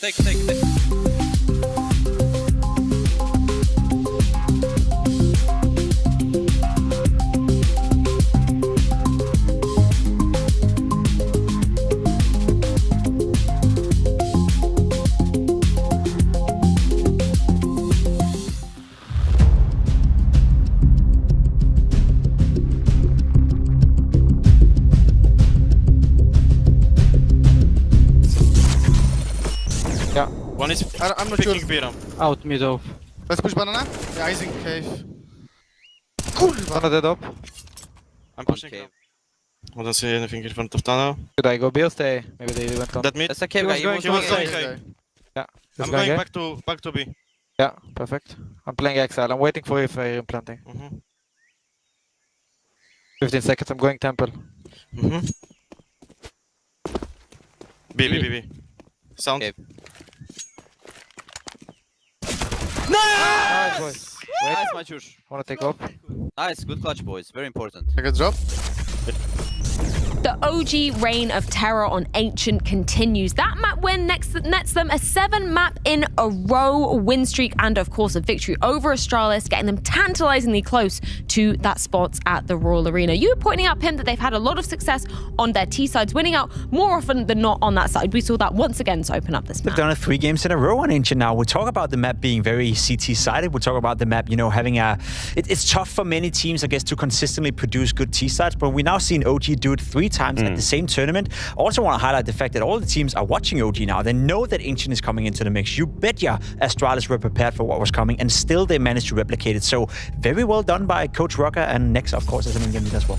Look, to circle back on that mic the moment we just had, the clutches were a problem for Astralis. And very weirdly, very unintuitive to think that Astralis were the one actually dropping the ball in this moment. We have Zip in a very uninspired 1v2, which by the way was a 3 versus 2 originally. We have a 1 versus 3 as well from Nexa being won in the first half, a 1v2 for Fiku. So surprisingly, Astralis, they fell flat as a pancake. Yeah, we've also got to give some props to Flamesy as well. The can opening ability coming into this one too. What was it, 17 opening duels he was involved with? How many did he win? He was involved in 17 opening duels. He won 12 of those. Absolutely stunning from Flamesy. The fact that he was able to replicate that over and over again. We talked about his consistency issues, but he's had 2 very good and very demanding maps in a row. I want to show you a couple of clips as well, just to give you an idea of what it is he does on the server. 2 different clips from 2 different sides. Starts out in the very first round. We had Mahone go over this exact play where he gets flashed out, and still it works out for Flamesy. Finds the opening already in round number 3, and that was kind of what powered him through it. You see it one more time right here, coming out into middle a little bit. That's lucky ridiculous. On the CT side, but he just continues to go to these opening duels left, right, and center. I talk about how not an AWP, but how a rifle player can dictate the game with the rifle. Flamesy was a great example right here. When you are involved in 17 opening duels, you win 12 of those, and you're playing with the confidence we saw right here, then you can do anything in the world. It feels like Flamesy was doing his best config impression. In these moments, honestly, that's how he is playing. Like, they put him to bat every single time. Like, go first. Just trust in the system. Trust in the flashes, the utility. You are going to be fine. But you gotta commend, Flamesy for his courage. The way he's playing in a couple of these clips, that's madness. One topping the scoreboard and another one not really on the server. Yeah, no, unfortunate for config as well. I love that you brought up those 2 particular clips, though, because it wasn't just the T side he was doing it on, it's the CT side as well. The fact that he has the cojones to kind of be bringing that aggression still coming into that second half too. Yeah, and they were struggling, in the second half a little bit. Astralis were fighting back at the scoreline of 12-12. It was a complete open game. Felt like OG didn't have it in control, but as you spoke about again, the clutches kind of favored OG. It's a reoccurring problem for Astralis. We talk about, Sibnix being a clutch master. We also give it up to BlameF for being a good closer, but there's so much passiveness, coming out of Astralis. Whenever you see them in a 3v3, we even saw it in the 14-12 rounds, they do an execute on towards the B bomb site with 15 seconds left.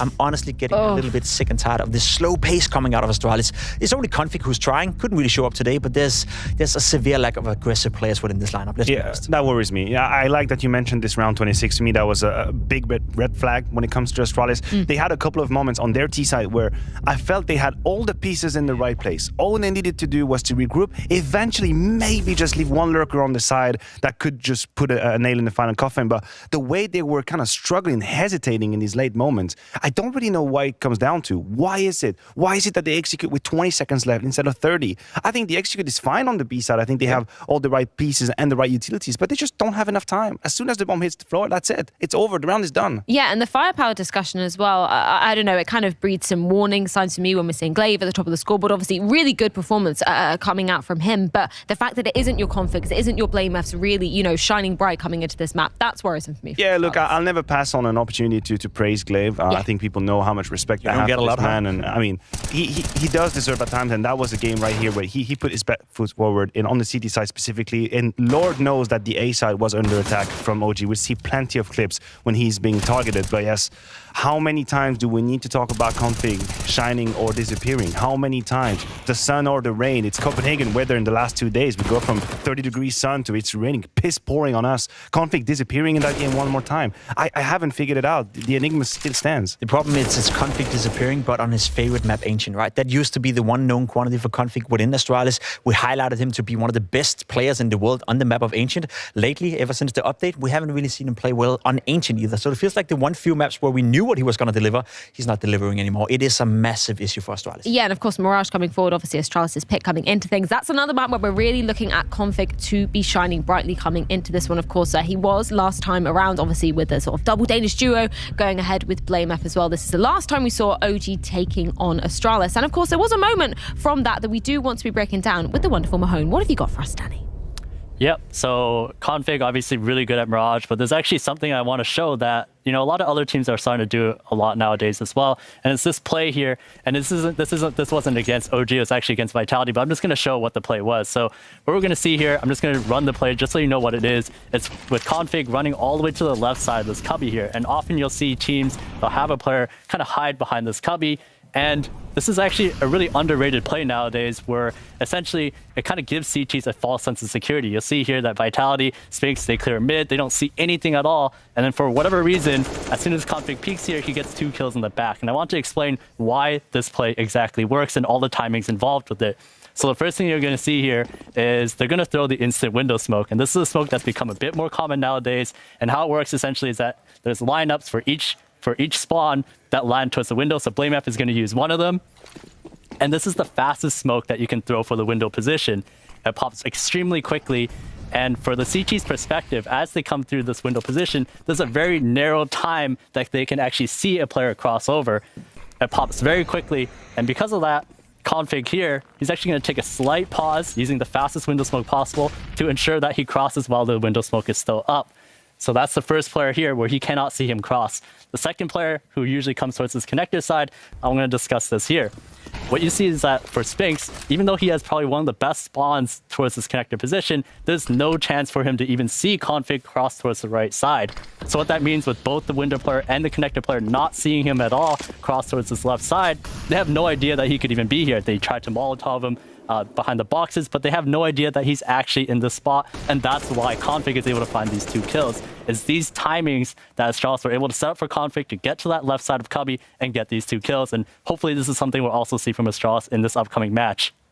Yeah, and I absolutely love that moment that we got broken down there from Danny, because Config, he's instrumental when we come onto a ground like Mirage. That unadulterated aggression, that confidence, that's what we want to see from him. We didn't see it on Ancient, and we have to see it on Mirage. There's no doubt about it. But I can't help to feel that the ball is in OG's court right now. They've already lost once against OG. On the map of Mirage, there's always more learning coming into it. I feel like Dexter was playing well in that game. I feel Nexa was nowhere to be seen. I don't expect that to happen again. You're facing a wounded Astralis as well, who have a lot of other stuff on their mind right now with the major qualifier. Yeah. I can't help to feel that this is going to be a 2-0 for OG, unfortunately. No, I disagree. We're going to map number 3. We just had it right here. Danny brought a very great example. That game versus Vitality had Astralis go through every single tools they had in the shed. That was such a hard game, so many different situations. They're warm on the map. We're going to 3. Well, it is going to be coming down to that second map. Astralis pick coming into it, and not cut and dry for OG just yet. One more chance for Astralis to be bouncing back and making the comeback work, and it comes down to their pick of Mirage. We're going to see how it goes down in just a few.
Welcome back, everybody. It is the second map that is coming up here. We've got OG and Astralis, and it could be a really interesting game. The first one was already amazing on Ancient, really close game. OG ended up edging it out. Odds are now favoring them, which makes a lot of sense. Astralis will have to battle their way back to get to a third map. Yeah, especially with OG's performance yesterday as well against FaZe. There's a lot of confidence swinging into this team at the moment. They seem to have a good amount of momentum, and obviously that closeout to Ancient can do well. Remember as well, Astralis has a huge matchup later on today in the qualifier to get to the RMR for the major. So going into that with a series loss is not the way you want to start the afternoon. I really think it's not, so I'm sure they'll be fighting with everything that they've got here on Mirage. Starting on the T side, OG on the CT side. Seeing a smoke and some flashes. Two smokes, so yeah, they're going to be blocking off a couple of positions here, and then flashes going over the wall, straight for a Neofrag, trying to turn around, but he's not finding the headshot. Finally will. Oh, no! He just almost pistol whipped Config. That's ridiculous. And now Dexter's shown up as well, and they've been slowed down, and Astralis just not even finding the fights that they need here. They got some good timing on Neofrag. He had some low sensitivity going on. You could see the awkwardness, and he still won. Yeah. He still gets it done. That's a sign. A lot of things are going your way. Yeah, this is magnificent, and just for whatever reason, no real reaction until it was a little bit too late for Config. Still just focused on making his jump and getting out safely. Good double kill. All right. Soft little high fives. Yeah. Starting it out slow. But that is a good start for OG. They'll take it. Could see the pressure that Neofrag is under because he recognizes what's coming. He knows there's going to be a flashbang. So if he just swings wide and tries to go for the fight there, he could be blind and dead. So not an easy position to be in. 3-man peek at top mid. And they get some dinks in. Neofrag still with a double, so didn't go down for free. And creeping up his neck. So not really scared to risk the MP9. Glaive back there. Yeah, there we go. Finding him out. A little bit of damage. They've all lost 2 people already. I guess it's slightly expensive for OG, but they'll take it. Yeah, slightly expensive, but no big deal. Heading into round number 3. Astralis need a good little bounce back here on Mirage. Yeah, that would be quite something. We started out the first map talking about the potential for BlameF and Config on that particular map especially to do a lot of work. Ended up being Glaive who was doing a lot of the hard lifting on that one, but you'd still love to see that duo of BlameF and Config do some work on a map like Mirage. They have AKs out already in the 3rd round. Ooh, good shot from Blame. Neofrag had the chance. A couple bullets whizzed past, but Nexa slid into position now in his place. So at least the death of Neofrag has gotten Nexa into a strong position for an early flank. Especially it helps when Dexter finds a kill in middle. Still over a minute and 20 seconds left, so... I feel like at some point BlameF is going to have to give away this position in B halls and fall back and get the bomb to meet up over at the 8 bomb site, and then hopefully that timing, if you're OG, is when Nexa decides to move. That's happening just now because they want to leave Config in middle to lurk and to be a force towards the end of the round in the post plant, so that's going to be the opening for Nexa to find a timing. Oh, and this defense is all in as well. With the double position at ramp like this, if they lose this fight, then I don't even think anyone from the B-bomb side can rotate over. They might just have to give it up pretty quickly, so a little bit interesting. Yeah, it's actually a lot. I mean, having Dexter there almost seems a little bit redundant with the positioning of Nexa, especially because he's going to be so far away. They have no information at middle at the time, so Dexter's just there to worry about catwalk. That is kind of a cool smoke, though. The timing on that actually does disrupt, I think, what Astralis wanted to do. And now Dexter is finally getting... Oh, sorry, Nexa starting to move out in that B hallway. And he's getting really close at the moment. I think everything right now rides on how long they can hold off on the A-bomb side. They probably can't win the fight entirely on their own, but just stay alive for 5 seconds, and maybe that's going to be worth it. Sip will get one of the early entries on Fiku, but there's 15 seconds left on the clock, and Flames is still back here. Oh, he drops one in the second. He is so good with the multi-kills, and Glaive just no time at all here. Nexa coming up from behind, and he actually has a Molotov that he's held on to all along, but not even going to need it. Out in the open, just the FAMAS will do the job. That's a nice round for OG to pick up there. Real close for Astralis, but they had such a good read with that push from Nexa. And Mr. Double Kill himself, Flames, just, I mean, once again, delivering a round win. This is such a huge sequence for Flames to be able to get a double kill. They're even hard clearing him as well. Yep. I mean, what a showing he's having here at the fall groups. Nice.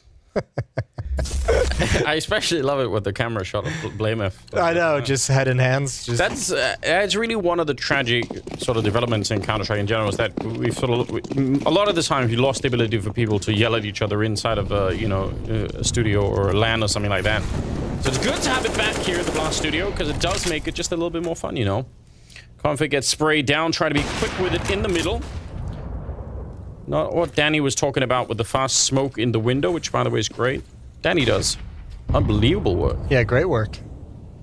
Xyp9x is dropped down. Fiku won't have that information. BlameF is going to follow it up with the AK-47. That smoke giving some cover for the cross. Farlig's in trouble. Just a lonely P250. Neofrag making his move. Easy kill. Timing shot for Fiku doesn't come through. Retake isn't going to be coming from Market either. It's going to be coming from Catwalk. So even though control of the bomb site is over to Astralis, that's a good find with the boost up. A little bit of damage done. Nobody's crossed over. Now Glaive gets in with the bomb. Another smoke comes down. This is going to be a really delayed retake. And actually a little bit of an X factor with Xyp9x's position in Market. If he can hit some nice shots with the Deagle, that might ruin a lot of things for OG. This whole round, they played it like they don't care about the bomb plant at all. Like, they're just going to play the retake and win it. So, hopefully they will, because that was the plan from the get-go, it felt like. Nice headshot. Glaive going to keep going. Oh, is he ready for another one? Fiku's taking down Sip, so Glaive might have to step up and try and take another swing at it here. Fiku goes down, and there's Glaive, a third headshot. The Deagle doing all of the work in the round, and there's nothing Dexter could do about it. That is a stolen round. Yeah, that is a nasty sequence from Glaive. I can't believe he just delivered 3 headshots in that fashion. So disgusting. Look at the power in that clenched fist. Yeah, he's ready to break somebody's fingers. Man. I actually thought the fact that Fiku didn't try for the blind shot for the smoke, and the fact that there was no stress happening over at Catwalk, I thought, oh, it's fine. They know what's coming, but they're in a 3-on-5. They're just going to retake it. It's no problem. I mean, I still felt like that was a pretty decent position to be in. What can you do? Glaive hits 3 one-bullet Deagle headshots. It's a bit tough, isn't it? And that might have been like the one weakness in the round that came to fruition for OG, is just not having anyone really in Market to prevent that aggressive stance in the window and in the doorway. What a turnaround. No money left on OG. They fully invest into this. The AWP is still in the hands of Dexter, but Nexa is relegated down to a 5-7. Yeah, they'd love to reset Astralis right away here, OG, but it's risky to be buying into to this kind of a situation. They have, what, 2 smokes, 2 flashbangs. That is all the nades they have. They have at least a couple of kits in play still. But not that much to fight with here. OG probably need to secure a 1 or 2 man advantage before any action really happens to the bomb site. If it goes into an afterplant, they don't have that much to really fight with. So it could get very awkward for the CT side. The bomb is getting picked up and kind of going a little bit of everywhere. Oh, Flames nearly good for another double. I thought he had it. It's really hard for him to hold back from 2 kills, isn't it? It's really difficult, the position that he's putting himself in. He's been so disgusting these past 2 days. Good trade from Neofrag to clean up on Farlig. BlameF is going to come lurking up Catwalk a little bit late. Smoke's going to hold him at bay.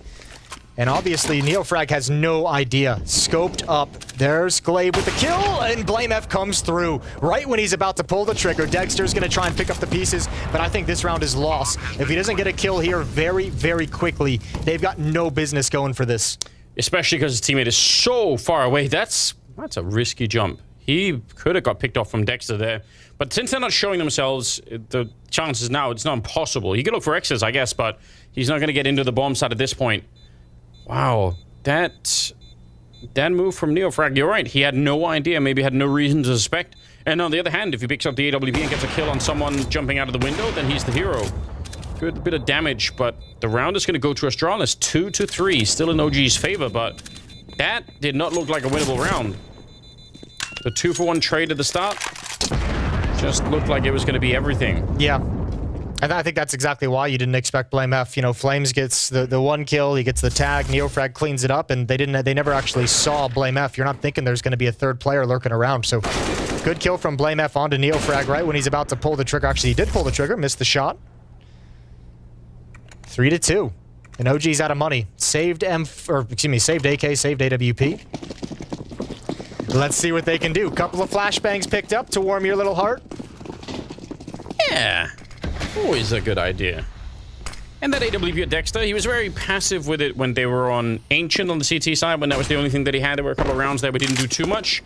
See if he can find some more action with it here on the CT side of Mirage. He's already in middle, a little bit forward. There's a nice tag. He doesn't really get the headshot. Now he's, yeah, got to be thinking about trying to escape as well. You don't want to be stuck in here for too long. They have Molotovs and a lot of other things too. A little bit of a wall bang coming through. Tags him up at least a little bit. Config to get his first kill of the map. Look at the way that OG is a little bit discombobulated at the moment. Everyone's kind of huddled around window room and murder hole. Flames is going to be here with the USP. That's not going to get the job. Excuse me? It will get the job done on Config. Somehow, some way. Like 7 bullets later, he's able to do it. But the AWP is rotated to the B-bomb site. The AK-47 is the only real piece of defense available. Timing onto Zipix is everything. He's peering in this direction. Free kill. Bomb is dropped. Oops. Yeah, and it actually drops on the...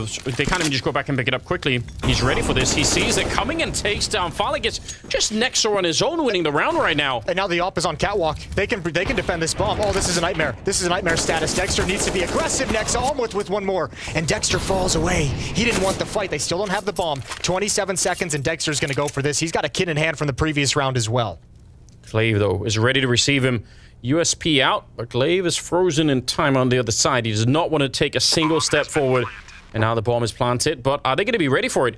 Blamef sneaking forward, still USP in hand. Got to be careful now. The AWP comes back out. He has to commit to this and win it instantly. Just jiggling it out. Oh, that is such a play.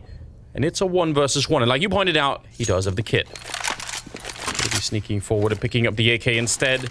Still a little bit of time here. Deep flash over. If he goes straight for it, Glaive might not be close enough to stop the defuse. Does he realize Dexter? He's looking everywhere, but he just can't find him. Now he goes for the defuse, but I think his back is showing Glaive. He should be able to get it, and he will. Oh, he's so close. What a scary round. Astralis, though, they make it through. Yeah, just barely. That is so sketchy. What a performance from Nexa to be able to put a stop to that, to keep it within reach. Just the 2 weapons brought into this round, the AK and the AWP. That's nasty. Good positioning from Glaive, though. Way to be patient. That was brutal. Blamef had no chance there. And yeah, if it's a different diffuse position, maybe Dexter's able to stick it out and actually get it at the end of the day. But I think Dexter's believing it's going to be a peek from Palace. It's going to be a peek from behind the boxes. Yeah. He's not thinking that Glaive is going to be in position over towards jungle and window room. Timeout taken from Astralis. They want to talk things over. There are so many different positions that he has to take a gamble at some point. So unfortunate, but still a pretty cool attempt. Interesting timeout here for Astralis in the victory. They kind of want to slow it down and keep the pressure on, maybe make sure that they have the right idea of how to approach some of these positions. OG going to be back with rifles now, and some more nades than previous rounds. Top con smoke coming out from Glaive, I'm assuming. Ooh, Flames with the first, and he's going to duck away. Good kill on a Blamef trying to cross over. Man advantage for OG's defense. That's a lot of mid-control taken away from Astralis as well. Config is way more passive as he follows up. So nobody's going to be able to push over towards chair, push down mid towards underneath window.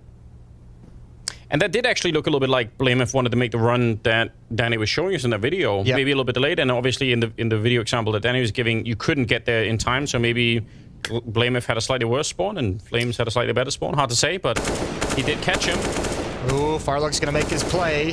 He's feeling bold. He's feeling frisky. Deep Molotov is going to hold back Glaive.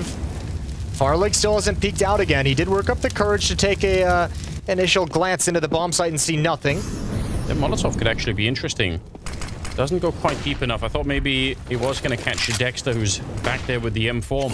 50 seconds, and they're going to start to hit this bomb site, which could be scary. Flames, though, is nearby on the stairs. It's going to be a quick trade. Sip taking down Dexter in return, 40 seconds.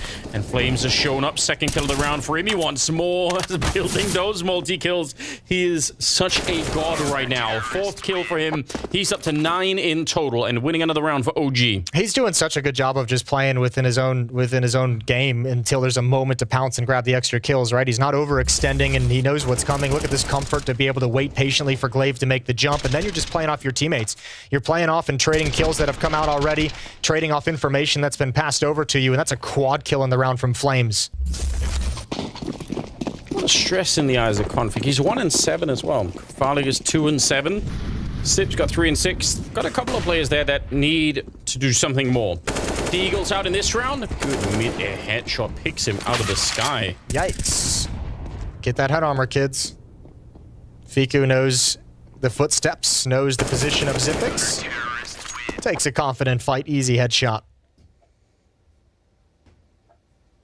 OG starting to look comfortable again. Starting to look like they remember what it's all about here on the CT side. OG's looking like they want to send Astralis into a qualifying match in the absolute dumpster in terms of emotional energy. What a yeah, what a rough day it could be. 5-3. And a 9th round. Smoke in the window. Jump out here, but Config, oh, he still wins the fight with a Galil no less. That is a big victory. Dexter, though, looking to take it back. Almost getting the right angle. Yeah, he has the right idea, but Config's going to stay alive somehow. Nice start. Good for Astralis. Yeah, I mean, it's a big name to take down first. Quiet on the map. Yeah, they want to make sure that there's no trickery from OG. Again, a notorious map, this one for CT aggression, so can't really blame Astralis for wanting to make absolutely sure. And this is also what they did on an Ancient that worked so well, is you find an opening kill, and then Astralis just kind of waited for the follow-up play that was going to come. Config waiting again, but it doesn't matter. He was low on HP from Flames earlier, so that's the equalizing kill, and Flame F doesn't want to work up the courage to take the peek on the fall back. So we're going to go into the middle stage of this round in an even game until Glaive responds from Palace. That's an easy kill. Nexus position is known. Good frag from Glaive. That should be the round. That should be 4 for Astralis, but Fiku's coming over to try and pick up the pieces. I mean, if he could get the range with the AK, maybe he can win this fight. But once the bomb is down, it's a different matter. Finally going to be responsible for that. It's a little bit of damage, but nothing to stop him from the plant, really. So now it's probably time to back on out. I appreciate the attempt, but you needed a really strong kill to even stop the bomb from getting planted there, and it doesn't happen. So 4-5. Glaive taking it upon himself to win the round. Yeah, that's just that first kill that he gets out of Palace. I'm assuming it's just the angle out towards jungle that he just finds a player maybe a little bit lazy in the rotation back. We'll find out. Good shot from Config. Again, the head armor making these Galils do some work. Ooh, that's a good find. Yeah, it really makes a difference, doesn't it, at the end of the day? Maybe save the remaining rifles here on the OG side, no one being challenged. So it was a good little run, but still, you got to be careful if you're OG here. You don't have, I mean, you're almost any buffer, so... Yeah, no, there's no kind of economic space to work with for OG. Down to nothing after this buy, although it's a very, very strong buy. Dexter with the op. Four strong rifles behind it. Plenty of utility. 2 kits to work with also. Easy to see that it's Glaive doing all the lifting on Ancient, now all the lifting on Mirage. He's super determined at the moment to win this. Does not want to give it up easy. Inferno is the deciding match if we get there, and I hope that we do.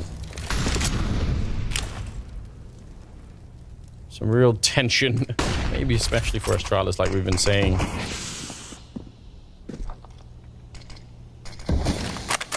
Forward position for Neofrag. Gonna smoke it off and try and take a peek into middle, but that is a suspicious smoke. Either way, if you're on the T side, you kind of know, all right.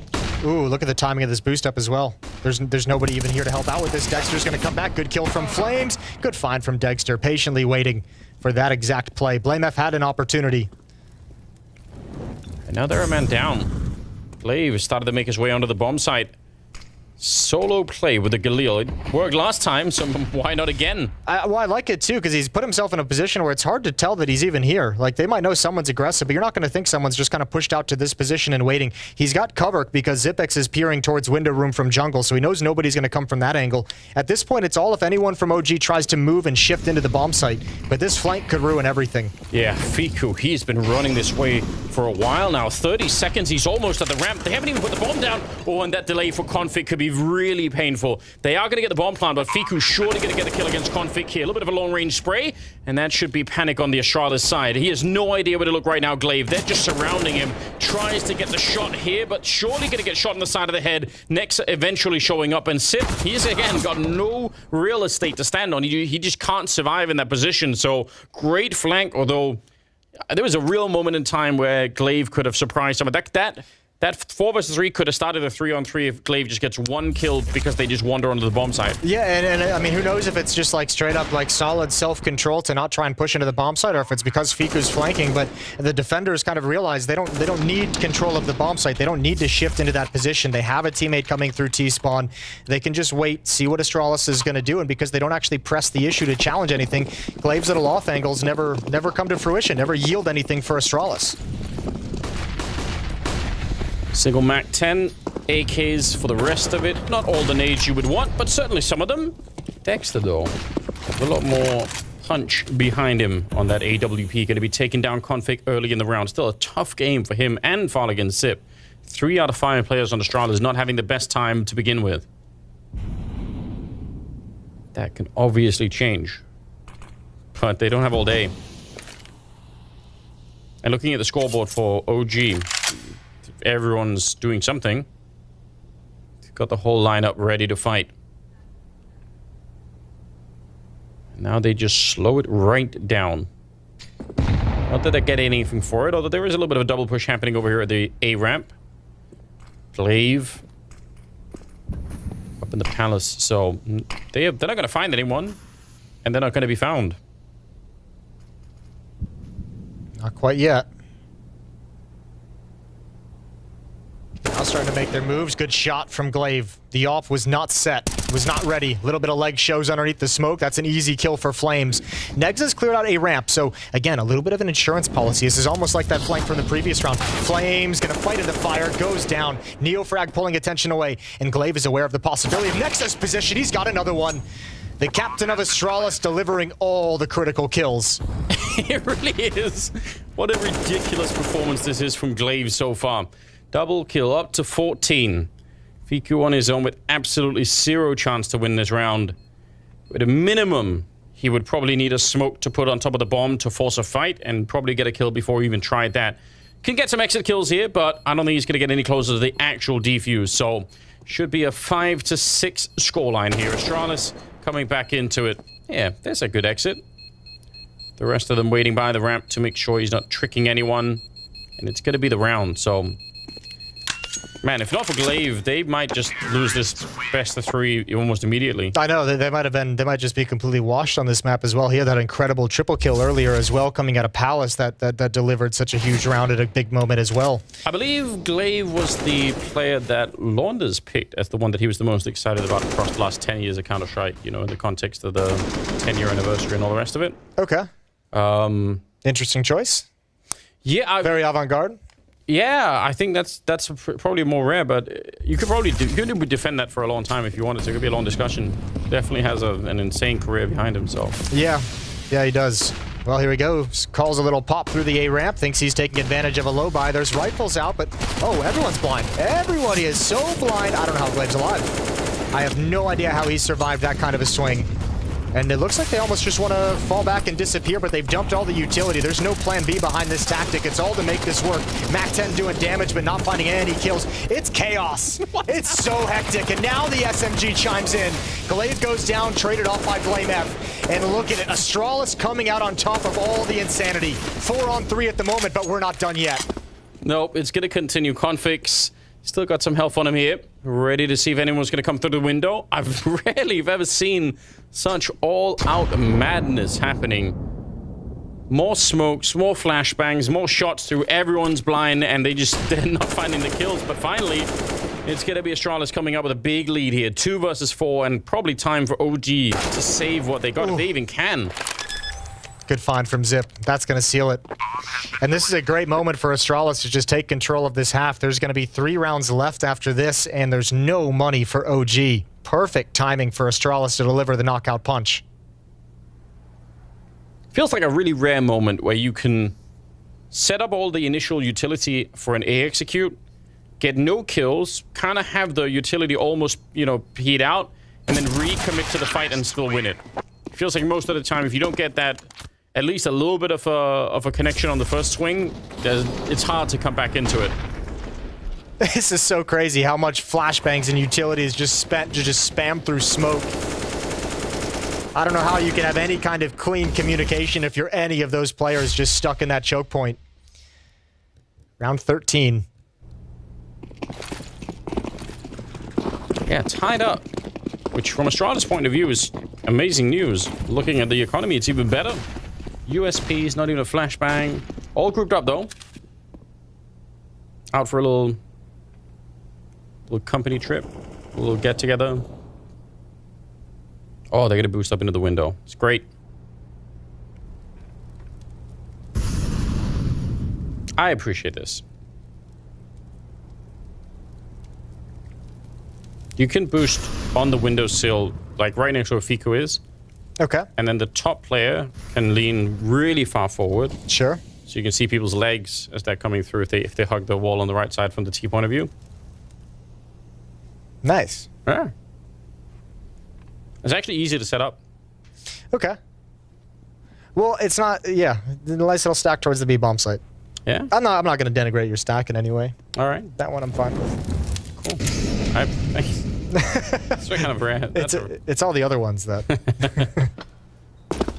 all the more insane positions. Yeah, there's just this round is just nothing's happening. Stack towards the B bomb site. Astralis goes towards A. Did you know you can with an AWP you can wallbang the default plant spot in B from the market through the grocery shelves, whatever they are? Okay, I didn't know that. No, it's doable. No one's ever tried it? No. Now, when you say doable, are you saying it will connect with some damage, or are you saying it's gonna? It's something reliable. I think it's gonna do. I think it'll do some 60-some damage if you do it. Okay. So probably you're not gonna already kill someone, but. And if you hit him in the head, will it kill him? Yeah, definitely kill him. Okay. But I'm assuming either way they're gonna stop planting.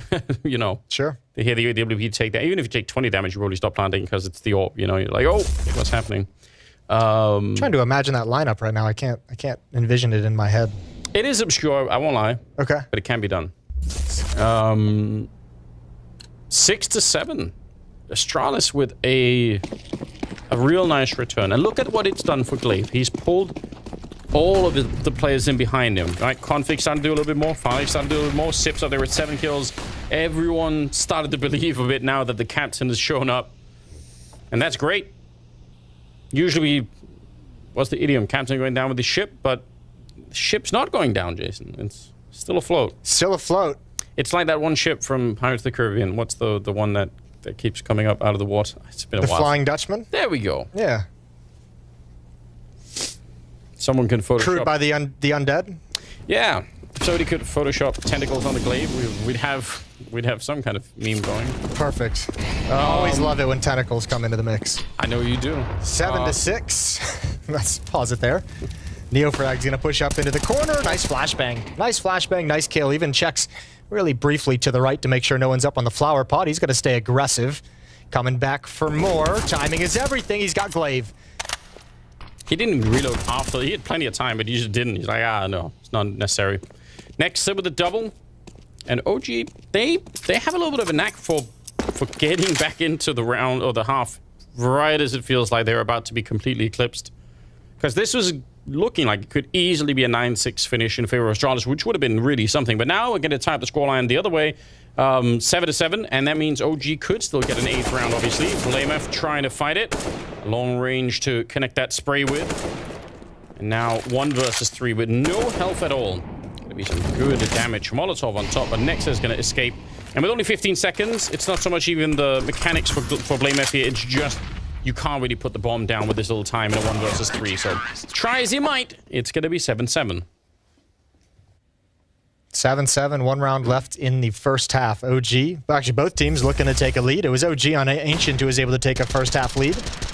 Good aggression, good flashbang, catching Farlig out in the open and then finding Glaive as well. That's a tough fight to win when you're peeking into him holding the angle, but OG handles everything well. Double kill from Nexa. He was so flashed, Farley, at the beginning there. Yeah, his eyes were burnt out of his head. The goggles, they do nothing. Just a classic reference. I love it.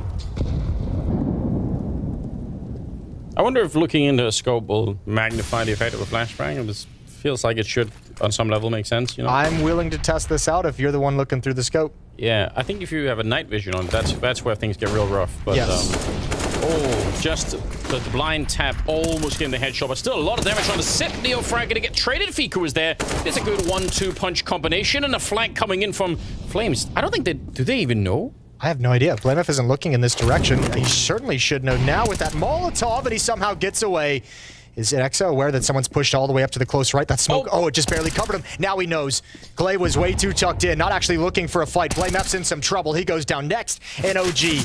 3v1 to take the second half advantage. It's going to be 8-7. OG's defense recovers right at the end of the day. We're off to halftime. When we get back, OG's going to try and close this out in 2. See you there.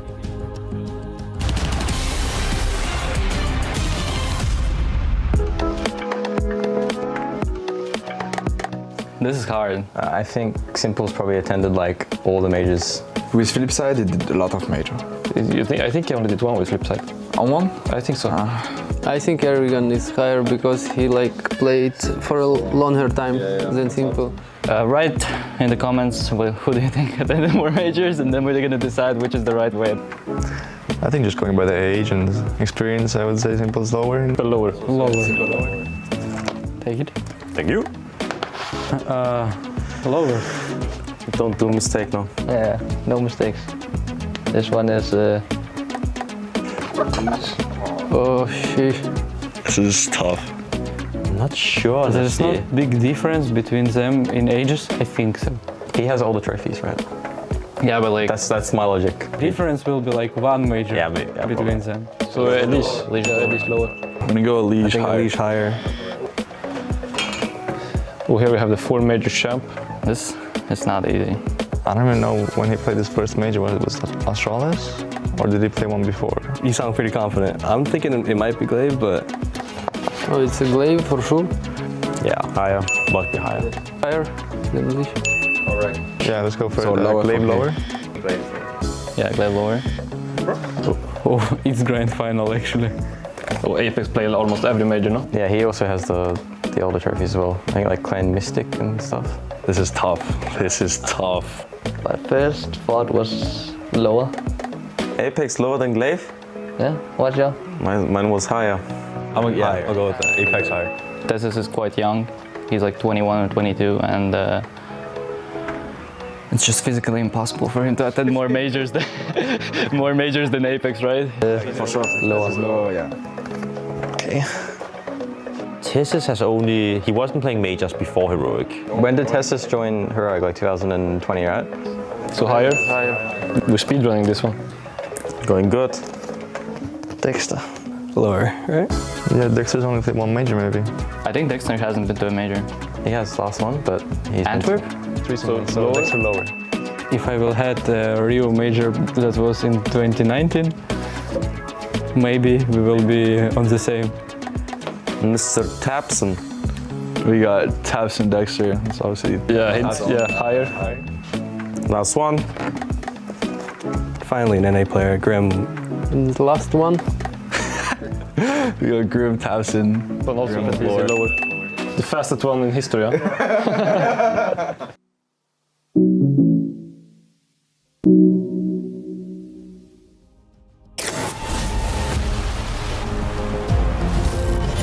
We are back once again. It's the second half, second map. We've got Astralis up against OG. And with a 1 map lead for OG, the second half on Mirage is going to be everything for Astralis. They really fought. Glaive has been battling to get his team back into the mix of things. They must win this half. They have to get to a third map.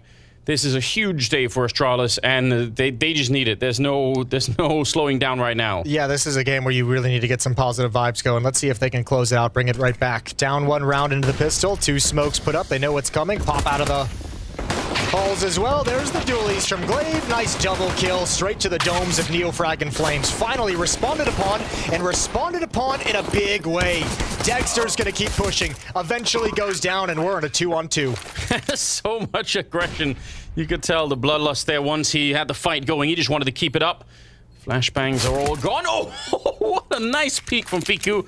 And that means now they only have to worry about Config. And now they don't know where he is. There's One no flashbang. kit, no smoke yet. They don't even have to fight him. It's a 10-second defuse. Don't give him the chance here. Flash is amazing, but even then, leave him alone. He is never going to be able to get this bomb defused. Fiku toying with him a little bit, just peeking with the shoulder, and Config's realizing there's no way. Just save the armor if you can and try and walk away from it. Maybe get a couple of parting kills. You can buy some more in the next round. Get one of those FAMASas, perhaps, if you can keep it up. Nice attempt, but Nexa will find him at the end.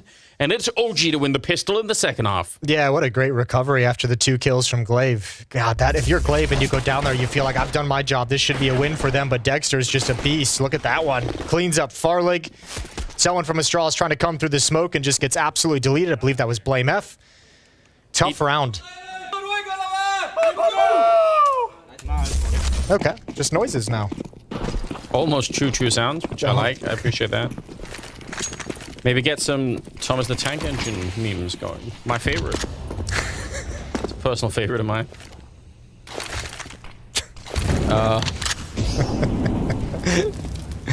It sounds so stupid. It's towards the B bombs that we go. Stop. I don't want to hear it. No, it's all right. I don't want to hear it. 2 players inside the site make that 1. Good control from Dexter. Farlig peeks out with the USB. He goes down as well. Dexter's feeling precise. And that's the site, as Blame F says, I want nothing to do with it. I'll save this P250. Just to rewind a little bit, the shot that Dexter got the second kill, that was first bullet Glock, right? He got Glaive eventually. And then he spun around and fired 1 bullet towards CT spawn, and I think that was what killed Blame F, maybe? It's so ridiculous. That was Farlig, and he'd been tagged up by Fiku already, I believe. Okay, so, yeah. It was a 1 bullet shot straight to the dome, but yeah, he'd already been damaged. Yeah, crazy. Still pretty nasty. Sometimes the Glock just like works out in your favor. Yeah, it's hard. It's got like a wide variety band there. Like you don't really know what you're getting. Like sometimes you keep shooting and nothing happens. Sometimes that goosh is just instant every player you look at. Yeah. Just like the Deagle. Sometimes with the Deagle, you watch players and you see a sequence and they get that first headshot and you really like feel the momentum. Like they're like, this Deagle feels on. It's been calibrated perfectly. 7-10. 3-round gap. Money back in the hands of Astralis. It's finally to open up the round onto Dexter, and this is a critical round. Oh, Nexa, he's so close, and he nearly uses the momentum. He nearly gets a double entry, and that would have been everything. Awkward Molotov to force Flames out. That's a friendly Molotov, so could be a little bit sketchy. Nice counter flash as well, and Config will clean it up with a double. Yeah, some missed timings there for OG. Got a little bit disorganized, but if Nexa had been able to get that second kill onto Farlig with that MAC-10, been able to transfer it over, that would have been something special. That would have really thrown this round to hell for Astralis. Because he gets this kill, then there's no defender here, then you have an attacker in that position, and Astralis' defense has to play things much differently. So that is very narrow to being a tough situation for Astralis to handle. Ruggernet, supremely happy with the round. Oh, timing is good. Difficult spray when someone is jumping past like that, but Conflict's going to be found at the start of the round, so they're definitely going to take that. 4-on-5 to begin the 19th round with. And more than anything, OG want to make absolutely sure Astralis never have the comfort of having, well, the AWP on Farlig and just all of the rifles. That did happen at one point on Ancient, where they had those on the T side, but Astralis had that huge bank. Yeah. They could keep buying 3 or 4 rounds in a row. Ooh, that's a brutal nade. 55 damage. Actually, another HE tossed over to him. Blame F's going to do it again. If Flames had stuck around, likely would have been dead, but he's moved out of that position due to the damage he's taken. You're exactly right. If you're OG, you're feeling like, maybe not a breaking point, but you're like, we can apply a lot of pressure economically if we can win this round. Glaive is actually stuck in no man's land for the moment. He might get caught at an awkward position, but it's Neofrag instead. Fiku, Glaive never realized it. Good trade. Ooh, through the smoke, he's almost got Farlig. He's almost got him, low HP. Farlig's able to get into the bomb site, and Blame F is able to hold on to top con.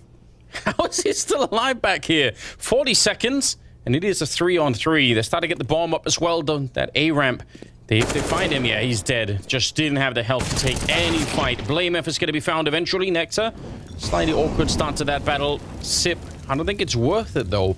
They just don't have the depth of funds here. You know, you need the money, because Farlick can buy... Glaive can buy his own. Zipex, I think, should be able to drop something. Maybe a FAMAS. And he's got no kit. And now he's in the crappy situation where he's boxed in. Even escaping could be difficult. It's a triangle of doom. He has picked up a kit in the meantime, so he's a tiny bit of money recovered, and assuming he can still escape the round, maybe that is something. They're not going to be running far enough away for him to just sneak onto the site and get a defuse. Those are so rare. It feels like whenever it happens, all pro players are just so worried about it happening again that they keep checking forever, but every once in a while. Once every 1,000 games or so. Yeah, there's at least an admirable attempt. Yeah. Not like... It's usually G2. Yeah, well, that's not. Back in the day, you could just throw a smoke in the bomb site, and everyone was so stupid that no one checked it, and you would sit inside your own smoke. And, you know, walk out and defuse it. Yeah, nobody lets those shenanigans happen anymore. That's not a thing anymore. Good round from OG, 11-8. Not only the scoreboard, but they've got the breaking point now. They can really pile it on Astralis. They can really lay out the red carpet for a nice 2-0. Yeah, they're taking some steps in the right direction. They really are. And some of the key features for Astralis here, config. Even if he's getting more kills than he was at the beginning, to 10, so he's made up for it. You know, he was at 1-7 at one point. You know, really sort of having a hard time. It's not the config that'll take over a game. That's what we need. That's what they need to battle OG at this point in time. Yeah, I think that's like kind of one of the great like unspoken factors of this Astralis team is individually all these players just seem lost in all the stresses and all the frustrations of not being able to find a solution to some of the issues they're having, and it just feels like individually everyone's playing at, you know, like 75% of their true potential. Yeah. A lot of fire on the balcony. Flames living up to his name in an unfortunate fashion. But again, that's a friendly Molotov. Last time he jumped into it, this time he didn't take damage from it, but it stopped him from going anywhere. And it didn't seem like that was part of the plan, because he kind of was awkwardly just stood there. OG need to get this bomb planted like right now, and they've like lost the ability. They've been stalled out entirely. There's no more smokes jumping over. Dexter's got to provide an opening somehow, but I have no idea how he's going to do it. Astralis is just so patient, and look at the HP of all these players on OG. How the hell are you going to get back into this round? Good trades from Config. Neofrag's the only one left. Yep, hoping for one more kill, but it's not going to happen. Sip will take him down. Good double from Config. And yeah, as soon as they realize they can't get the bomb plant, I even appreciate the idea of trying to move forward. But obviously what you're hoping moving in towards jungle like this is that maybe there's 3 people in CT spawn and only 2 people towards jungle and connector, and you can win the battle straight up there. But 3 people waiting around that area, just way too much to handle when you've only got a couple of people moving in. So, good job on Astralis. That was definitely one of the breaking points, and instead, it's OG back on pistols. Deagle and Dexter, though. And one on Neofrag. Should be insignificant to the outcome of the round.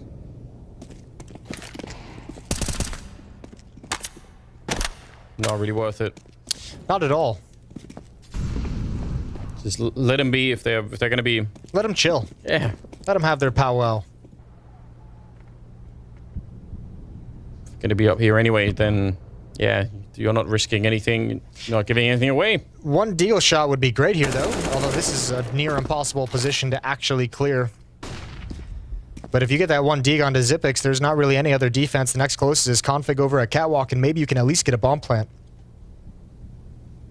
Flames hoping to get Config anyway. Oh, nice shot. Can they find Sip as well? He's down by the bench. Do it, baby. Yeah, they might as well do it quickly now because more backup is going to be showing up. Oh. There we go. Flames with another bang out shot. 3 versus 3. And at least they made it a bit expensive. But unfortunately, the bomb is kind of stuck in a weak position. Oh, the Glock comes running in and catching Blameff. What a ridiculous play. And now Flames... Could he get a third one in there? There is a flank coming through. Farlick is walking through the hallways almost in time. Still 30 seconds left, by the way. Are they going to go aggressive? They might try and hunt him down. Flashbang. Oh, it's just a smoke instead. I thought maybe they're going to try and actually go and fight him. There's Farlick from the back.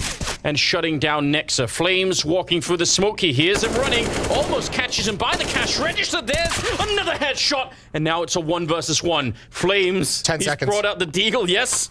8 seconds now. He's going to go pick up the bomb. He fakes it once. Farlik, he doesn't commit to it, and now he just has to hold it in. He can just barely get the bomb down, and he makes his escape. 2 bullets left. Yep, time for a reload. Farlik comes up with flames. He swings, and he gets it. Absolutely godlike. That's an unbelievable round. What the hell is going on with this guy?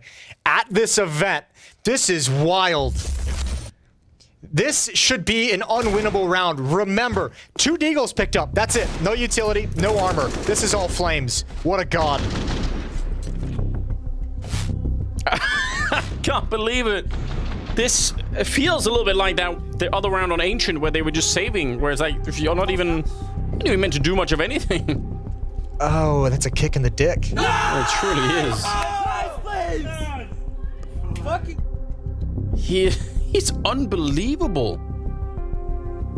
Absolutely unbelievable. Oh my lord. I cannot believe that that just happened. That's one of the most disgusting rounds I've seen in a while.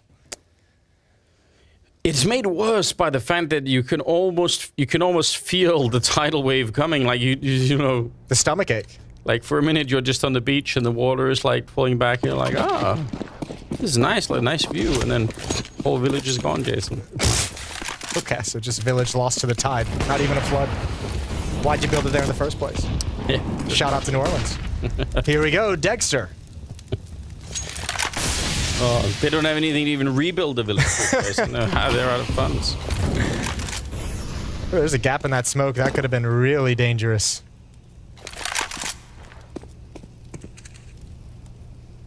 $19 kills on Dexter, 17 on Flames, and then 15, 14-ish for the rest. They are a really powerful unit right now, OG. It's... I don't know. I feel like I haven't seen them yet in this tournament show real weakness. Even in maps that they've lost, they still look so powerful. Dexter, dinked up, low on health, but still gets a shot on Zip, and yeah, good read. Zipix even heard that dink, and that's what pulled him into the fight, and he didn't even get a chance to really battle at it. Good shot from Dexter again, negating all the damage. Finally goes down to Config, but no way to build on top of it. BlameF left in this flank. It's only a matter of time before the alarm bells start going off inside of OG, and Fiku's gonna check it. Yeah. Good little jump. If ever there was a chance, you at least needed the instant 1 versus 2 from sneaking up behind, but gonna be walking away. Maybe down to watch a little bit of television. Not even. That's when you know you're in a tough spot, when not even TV will cheer you up. No. I don't think, do kids watch TV anymore? I don't think they do. I mean, you gotta have something to watch Netflix on. I guess technically they're watching TV. I don't know, does that count if you're watching your computer? It's not the same, is it? I don't know. Regardless, OG seemed to be right back in the swing of things. But again, I know we've put so much weight on this, but it's just that for Astralis, right, given the qualifying match for the major, they seem so distraught in this one that the reset's going to be so hard, isn't it? Yeah, losing is one thing. I mean, and then you get into a round where you just... Oh, dear. Yeah, it's like they don't even have like a fighting chance. Like, I mean, you lose that round to Flames, right, with the Deagle and the AK-47. That is so crushing to just help you get back into a game like that. There's nothing you can really do to recover from a round like that. And also, the losing team will have to play FaZe tomorrow. So. That's right. My word. Astralis in for a very rough weekend. It feels like it at the moment.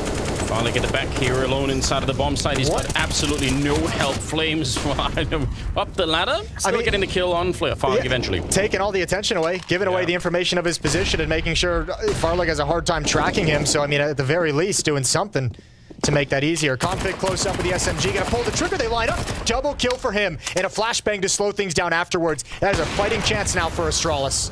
Yeah, might even be a decent chance at the moment. Nexa's almost dead. He's trapped in there. Dexter up close with the AWP. Pulls out the Deagle, but he can't find the shot. And again, Nexa is just a bullet away. There should be nothing you do. No bomb plan either, so... what a round from Config here. Ends up with a quad kill. That SMG paying for itself in a huge way. They should have not won this round at all. But I guess they deserve to get one back. They want to take over CT spawn, right? They get stopped by this reload, and that's just perfect. And remember, that's a position where there's just so little cover based off players being in con, based off players being in jungle or peeking from jungle. Like, there's only really that one little corner. Yeah, and you can see the frustration. He's saying, peek, we can't both be here. We can't both be in this spot. Config saves the day. So a little bit of life for Astralis. Another boost from Dexter. Nexa going down. Nice aggressive move from BlameF. Oh, but he walks right into it. He had the right read. He was going to go check that, but smoke just slightly make it a little bit awkward. Maybe his bottom of his shoes showing that. That's very awkward. He's lost his damn mind, Jason. Oh, so is Config. Yep. This is the Config we want. We need this version of Config back. They need it badly, but Flames. Is it possible that it's in his contract? He signed a contract for his life that he has to get double kills, and so he's like every round he's like, please. It's so dumb. Let's see. Sit back in. They're low on health, and there is a minute, so he's gonna go check middle, not see anyone. Might be. How does he read where they're going? From his point of view, they've just left.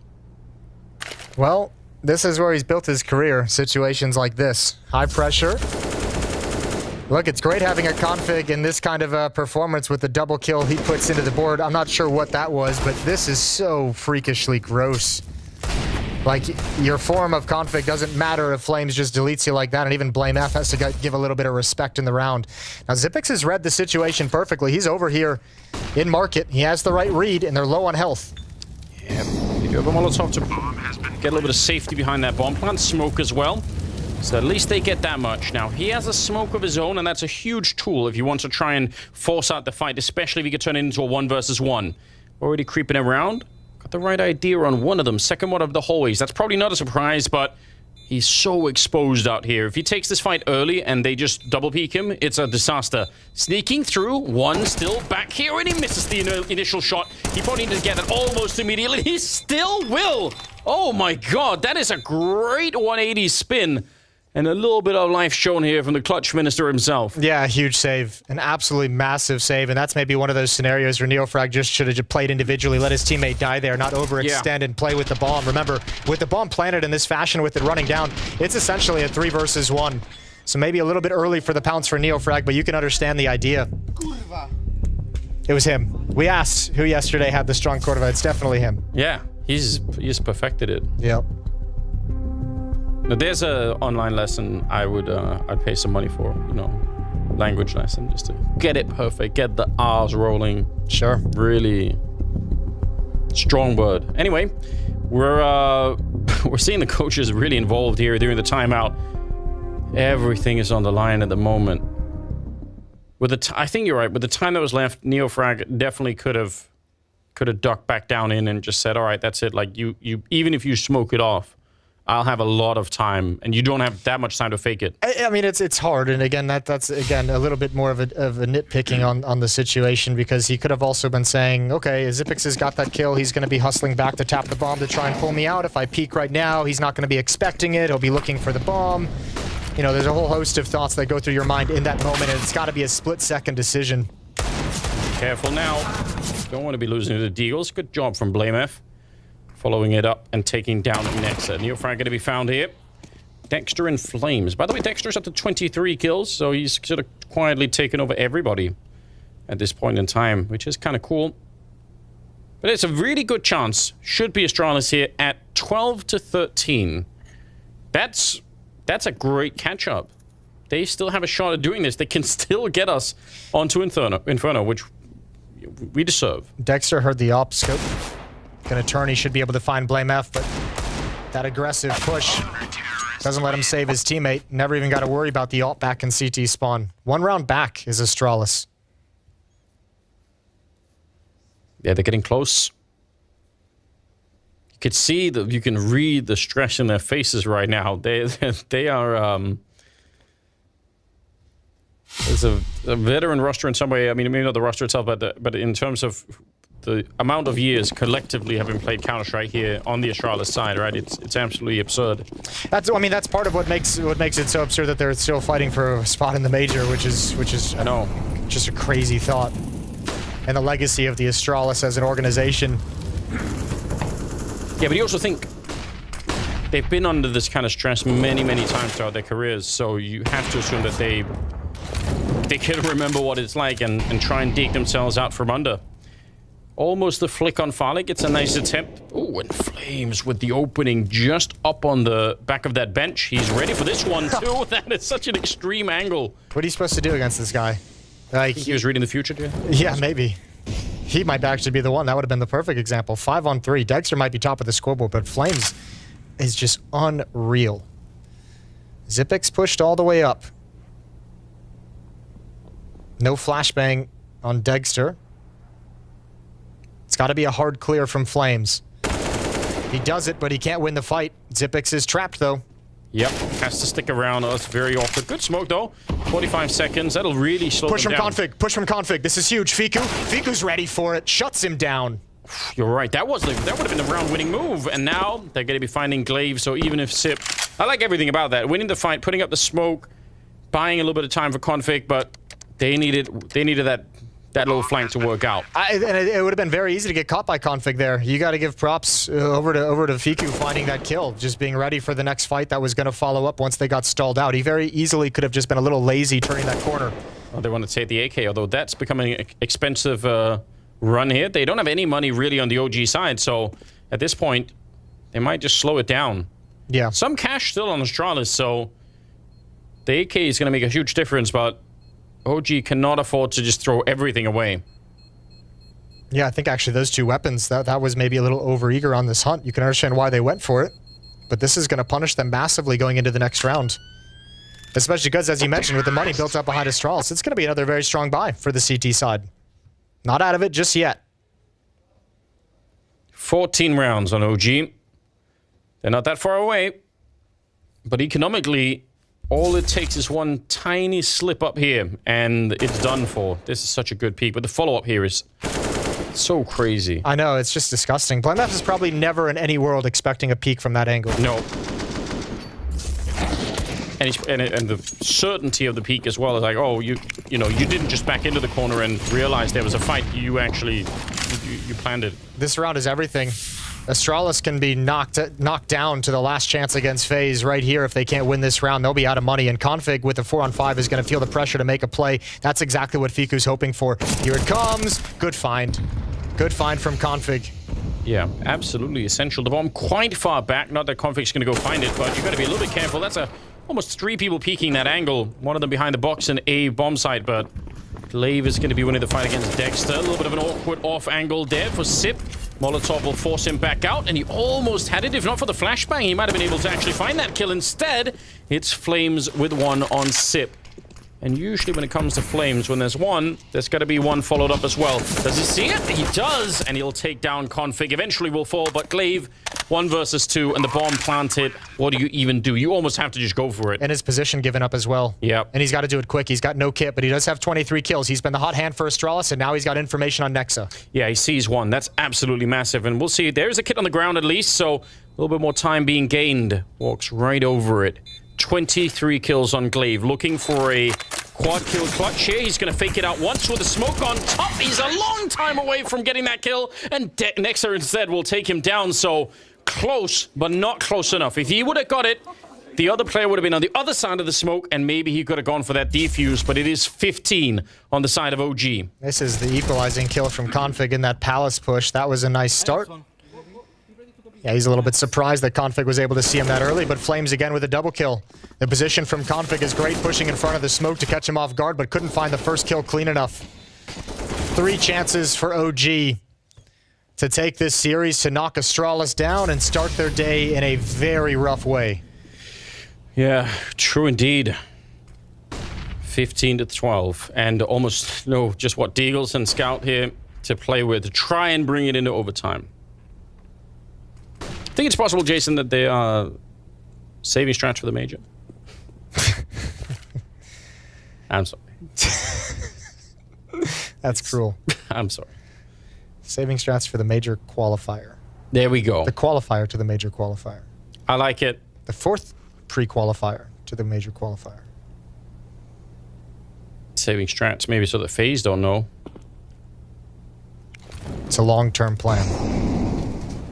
28th round. We need more than just a miracle here for the Astralis side. A whole string of them, a whole cluster of miracles if possible. The damage on a Farley to begin with. Trying to get that early Deagle shot off. Config is in here as well. Definitely has some great Deagle highlights in his career, Config. Now is the time, and he's back up to 20 kills again. Started this with 1-7 scoreline at 1 point early on in the map here. So good little recovery. Ooh. There's a nice shot. Flames out of the round. That's the first one. Yeah, do it. Give us another one. Still going to be a tough round with just Deagles. OG still encroaching towards this B bomb site. There's a kill from Nex, actually. Everyone's coming over. You're never going to expect Config beneath you. Trade it off. Bomb hits the deck, but it's close to the site. Two players here, one in Market and Zipix on the backside of the site. They've got to protect him, but they can't with just the Deagle. Glaive can't get it done. Bomb going down, and yeah, right in the perfect moment. Oh, and a jump out Glaive. He wanted to use that bomb being planted as a moment where you knew one of those three players wasn't going to be looking, and in the end, it'll be OG to shut down Astralis. 2 maps is what it took, and that'll send them to the last chance qualifier, and a very, very rough start to this day as well for the Danish squad. What an impressive OG squad that we've had here in the fall groups. This has been a revelation of this roster coming together.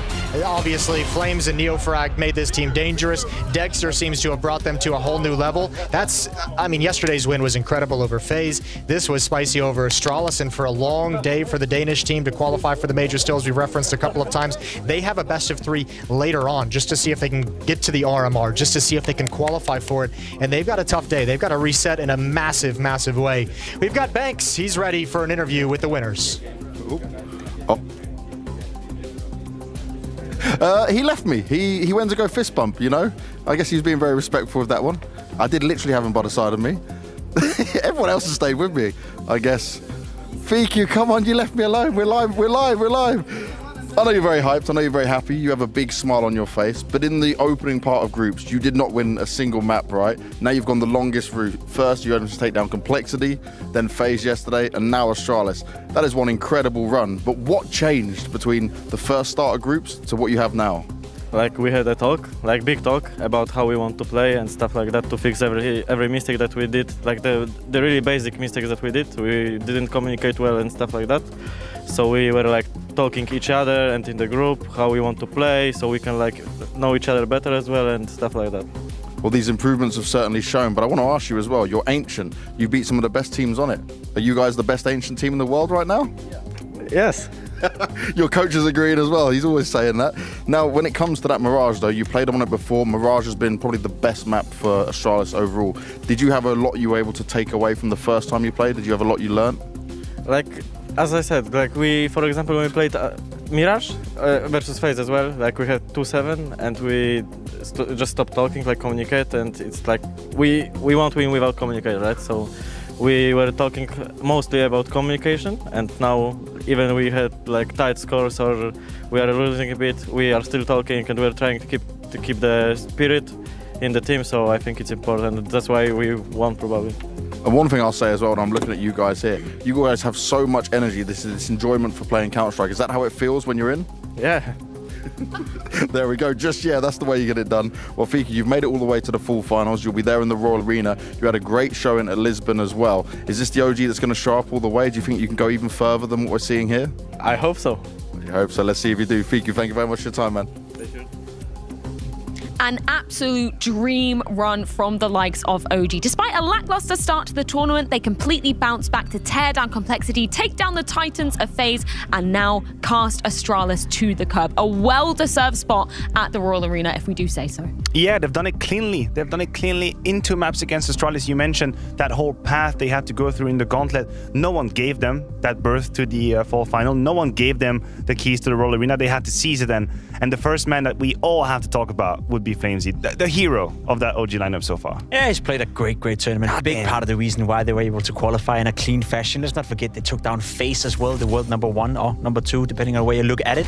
Again, coming in against Astralis, I think most of us thought it was possible for OG, but the big difference maker on the server this time around was not Dexter, it was Flames. From start to finish, he was dictating the game with the rifle and the deagle as well. You see the clips right here as well. You know, these eco rounds, these deagle rounds, Astralis could never feel safe on this. I mean, his entries were impossible to control. I'm sure Astralis tried to keep their ear to the ground to know where he was going, but this was just not meant to be. Always multi-kill. It was ridiculous, something that Moses and Anders mentioned at the cast. How many times did he get not one, but two kills? Head on his swivel, right here, another example. Boom, second shot, snap. With the deagle, he had a barn burner of a game. 48 kills for Flamesy. Yeah, it was absolutely ridiculous. You're a numbers man, Pimp. You were bringing up the numbers for his entry stats as well. Just huge, considering it's only 2 maps in this series as well. It was insane. He was involved in so much. I believe 24 opening kills involvement, and he won, I believe, 17 of those. That's actually stupid. It's unreal. Over the course of 2 maps, right? If we're talking 3 maps, 4 maps, maybe it's realistic, but Flames, as said, he was dictating the game, and he did it with the rifle. And trust me, guys, it's harder to do it with a rifle consistently than it is with an AWP. Yeah, and the fact that you bring up, you know, it wasn't just reliant on Dexter, because I think that was kind of the key narrative coming into this tournament for OG. You know, he was talking about the fact that he wanted to join this OG lineup because they were giving him so much space, the ability to be aggressive, to be free-flowing, and we were questioning, is that going to take space away from the other players? I love that we get to see somebody else taking up the mantle for OG. You're correct. The premise for any doubt and any fear you would have for that OG lineup is that we would end up standing in the middle of this blast circle only talking about Dexter, only showing his highlight, only showing his clutches. And we said, if this is the Dexter show, they are not going to make it. But they have proven us wrong. They have proven us that no, it isn't only about Dexter. We're going to have a couple of few clutches here and there. We're going to have Flamesy showing up his best Counter-Strike in a while. And this is how you have a winning formula for OG. It goes through kind of outshining that dependency towards Dexter and having other players having impact. Just to put it into context as well, we kind of seen it so far. The losses they've had, OG, Dexter was the man standing out. Dexter was the guy playing well. But in all their wins, Dexter has been part of the reason why they won. He hasn't been the reason. So it's good to see the rest of the team. You know, you see the guys on your screen right here. All of them have had moments in this tournament where they stepped up massively, where they were part of the reason as why they won a map. So good to see that it's the team of OG and not only Dexter showing up. Well, mum was certainly the word for OG in this eco play, because round number 21, they absolutely silenced Astralis with just a disgusting round. I think that's the way Moses put it. Yeah, I think we have to have a look at the Flames once again, you know, coming out with the deagle, getting it done. You see it right here. It's already a 5v4 for Astralis. You think to yourself, it shouldn't be possible. But that entry right here from Flames is just disgusting. Creating the space and putting a lot of pressure on this guy's siblings, who now has to juggle a lot of different angles, but he won't be allowed to do so. Flames would another one match you, and when you entry into the B side like this, it's just hard to do anything. I know, and it's kind of a signal of the woes of Astralis as a team right now, because that 3 versus 3, even if the B side had been fallen, should have been Astralis' way all the time. They should have been fine. Even Zip, when he falls as a second player on that, should have known the path he had to go and where he could be covered. That wasn't the case. What really transpires for me is an Astralis that was out of sorts at that moment. I was really uncomfortable. And I feel you see it as a consequence here as well. Farley left for confidence. Why don't you shut it down right here? Why don't you jump down towards the bomb side? Pressure Flames. You let him run away, you let him reload his gun, and then you lose a 1v1 duel. They didn't apply any pressure to Flames right here, and it's a lack of confidence right there. I want to talk about this clutch just for 1 second. Farley was at 11 kill when that happened. I truly feel, on an individual standpoint, that clutch broke Farley. I think it broke him. From that moment on, he knew, and we had a really great camera shot on him after that clutch. You could see all the despair in his face. He stopped being a factor. He became non-consequential in this game. He always found first death, middle when he was speaking. Yeah. That completely put him to the ground. He realized how much he messed up in that 1v1. And that confidence factor doesn't spell good things for Astralis going forward. We preface it coming into this game. The fact that they've got the RMR qualifier coming up later on today, literally the last chance just for Astralis to make it to the RMR, not the major itself. Listen, since time immemorial, we've been used to see Astralis play the biggest of the biggest tournaments out there. And that may still be the case given the structure of the scene, but we always had high hopes for Astralis. We always believed that they were going to bounce back. We always believed they were going to be a factor. Now they stand in a situation where they go up against FaZe in a last chance qualifier game here at Blast in order to qualify for the fall finals. they're not likely to win that one. We've seen how much they've struggled in the best of ones as well in the major qualifier. They've lost out of 3 different occasions, and they're even replaying one of the teams they lost to in another qualifier tonight.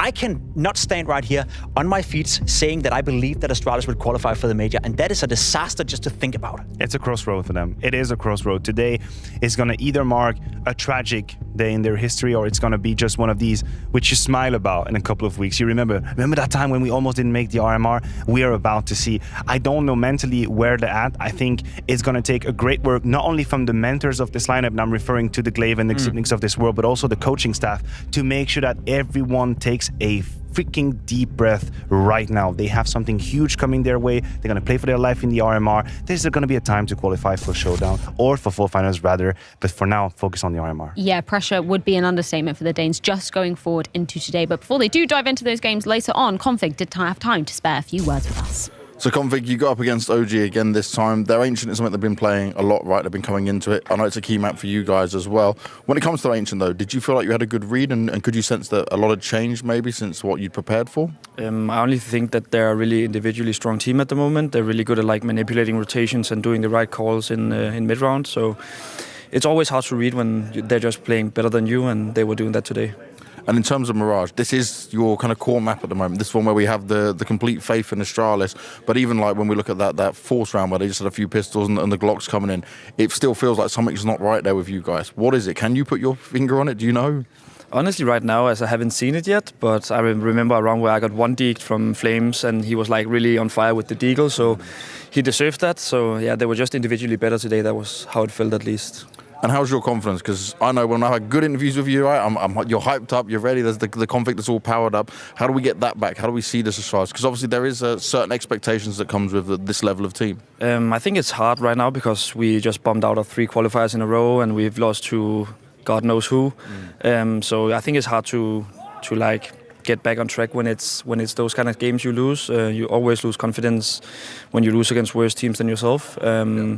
So yeah, I think I'll just have to grind it back somehow, and I usually do my best at it, and hopefully we'll qualify today in the major qualifier and then show our real face tomorrow. Not hopefully, you will qualify today. And what are you going to do to make sure now you just get a little rest in before that happens, mate? Get some good food, relax, chill, just make a little reset. I think that we need that after a loss. So reset and just focus on the game, and then we'll dominate in the qualifier. Oh, I'm sure you will. Config, that's what I want to hear. Thank you. Go on, you got this. Yeah, Astralis definitely going to have to retake that driving seat if they want to be qualifying for the RMR, let alone coming into that game versus FaZe later on. You did want to give some props to Config, though, coming into the later stages of Mirage was a little bit too little too late. Though. Yeah, you could say so. He started out having a 2-11 score, and I thought to myself, uh-oh, it's going to be a nightmare game for Config. He then researched himself, he came into the server, and he was a big part of the reason why Astralis made the game on Mirage competitive. So maybe that's a bit of a positive note to leave the game from for Config, you know, going into the qualifiers, that at least he individually stepped up when, yeah, I guess he was needed the most, but not quite enough. Yeah, of course, Astralis will have that last chance going up against FaZe. Obviously, that's going to be taking place tomorrow. But as we've been saying, Matthew, a hell of a lot more Counter-Strike on the cards for them, and that could totally change their mentality coming into the matchup tomorrow. That's what's so heartbreaking. It almost feels like it's in an eternity of time for Astralis. I don't even believe they begin to think about this game versus FaZe. The next few hours will determine what kind of Astralis we see tomorrow. Will they be completely disheartened or maybe in a better mood, in a better groove? I think surprises can happen here at Blast. We've seen it already, but for now, in Astralis, the goal and the objective happens this evening. Yeah, Astralis hard work indeed coming into the rest of their matches over this weekend. But we do need to crown another champion into the Royal Arena, and it's going to be between Heroic and Liquid coming up next. One of these two teams will be joining OG on Copenhagen's coveted stage, and it's coming up in just a few.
The Royal Arena is just one step away. Cadian's men on a high from defeating FaZe. A heroic performance needed if they're to make the stage. 2 on Squeaky. Searson caught with a NATO. The final American team looked to rise again. 8 seconds, tries to pre-fire the corner. Yakinder lines him up. But after scraping by the Ninjas, they'll need to dig deep to snatch a full final spot from the Danes.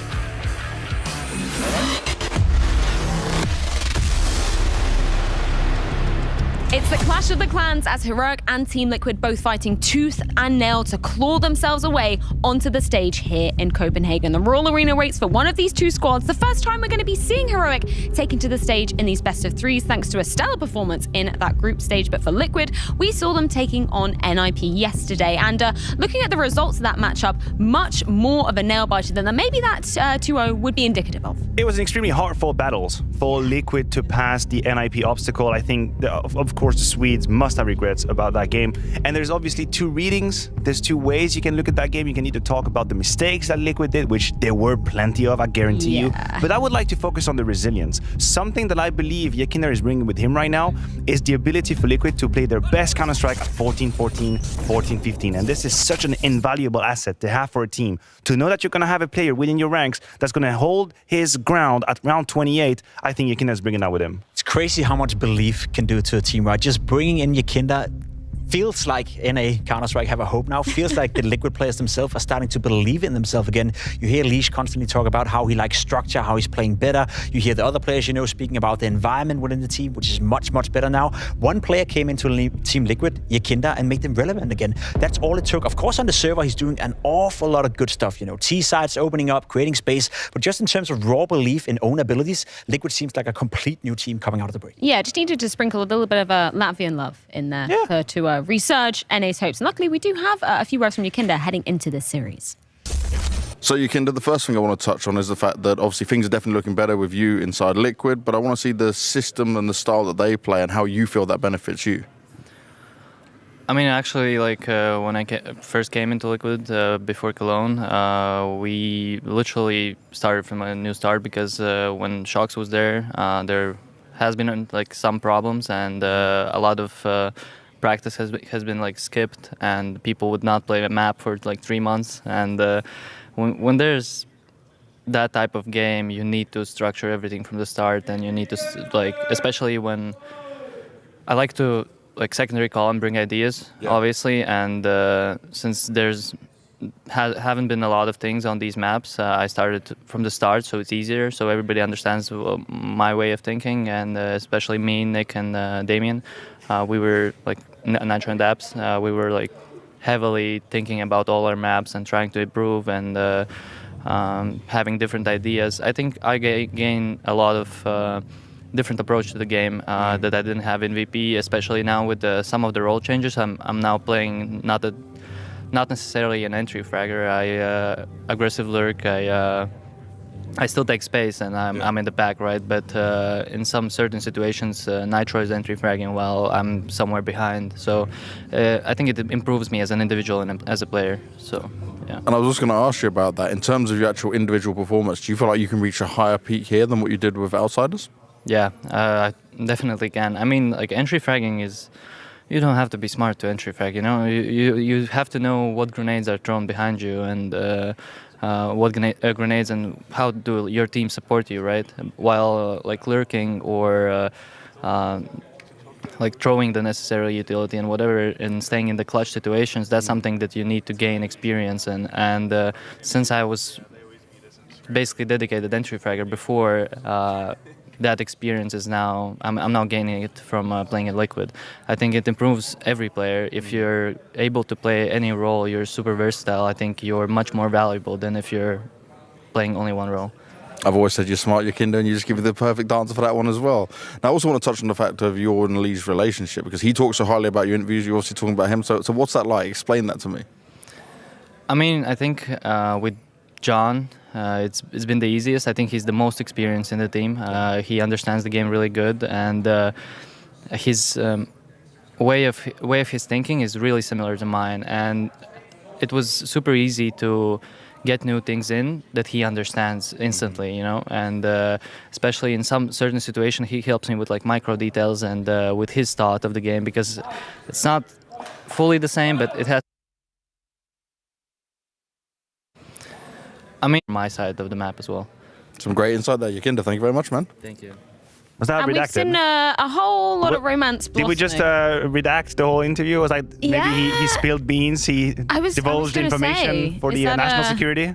Too many secrets. Is that the FBI watching you. NSA just watching, like, just cut the interview, cut the Yakinda interview right now? Yeah, too much love for Elige, apparently, in that one. And that is apt, because they have been such a dynamic duo since Yakinda has entered the stage for Liquid. Listen, we talked about it. He's giving belief to the rest of the team, and he's giving belief to Elige. And I do want to point out, on this graphic, we see the disparity in damage dealt per round. There's these unique types of players out there who always, even if they're not having a great game, deals an awful lot of damage on the server. Elige has always been like that. Yakinda's always been like that. You look at those two's KD and you think to yourself, they're not that good, They don't really have that much of a plus score. But in terms of raw damage on the server, that is a deadly duo to have on your team. And also from a structural standpoint, from how the team is working and functioning, I think it's really important Yakinda and Elige have sort of the same idea on how they want to play Counter-Strike. I really want to wish for them to have completely contradictory ideas, because we know how hard it might be at time to kind of synchronize on what you want to do and how you want to play. If these two characters actually see Counter-Strike the same way, I think it's a huge plus for Liquid. You just want chaos, Matthew. That's all you want. No, I want happiness in the world. Happiness you want chaos. and love. And, exactly. I'm all about it. And a good glass of wine.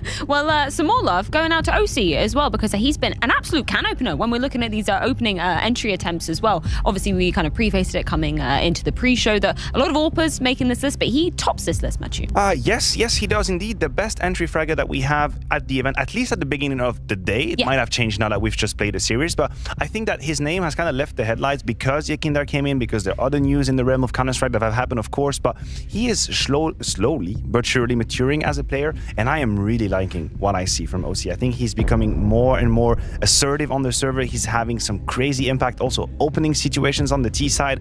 He is turning into the AWP that NA had longed for so long. That's the exciting thing to me about Team Liquid. If OC and NAVI is supposed to be the third and the fourth best player in this lineup, there's an awful lot of firepower within Team Liquid. There's an awful lot of potential. So the fact that we see OC perform well, the fact that we see him become a little bit more consistent as well, it bounces well, I'd say, for Team Liquid's future. The OC supremacy really coming through and through. All the NA fans very happy in the chat. Somebody else who's had a supreme performance throughout kind of the duration of the year, particularly when we're looking at those LAN performances, we've got to throw Stan's name into the mix for the side of Heroic. Oh yes, if we're talking about Heroic right now, the discussion has to start with Stan, who I don't think people realize is one of the 5 best player in the world in 2022. You look at the numbers and they don't lie. That is it. You filter it top 20, you only look at the LAN performances, and his name is the 4th on the list. His consistency in terms of output is insane. He has been the #1 player. He has been the go-to. He has been the needed one, the ace of base for Heroic, and I think we should celebrate it. I don't think we talk about him enough. No, he doesn't talk a lot about himself. That's the problem, right? He's not that flamboyant. He's not a guy that is out there in all the interviews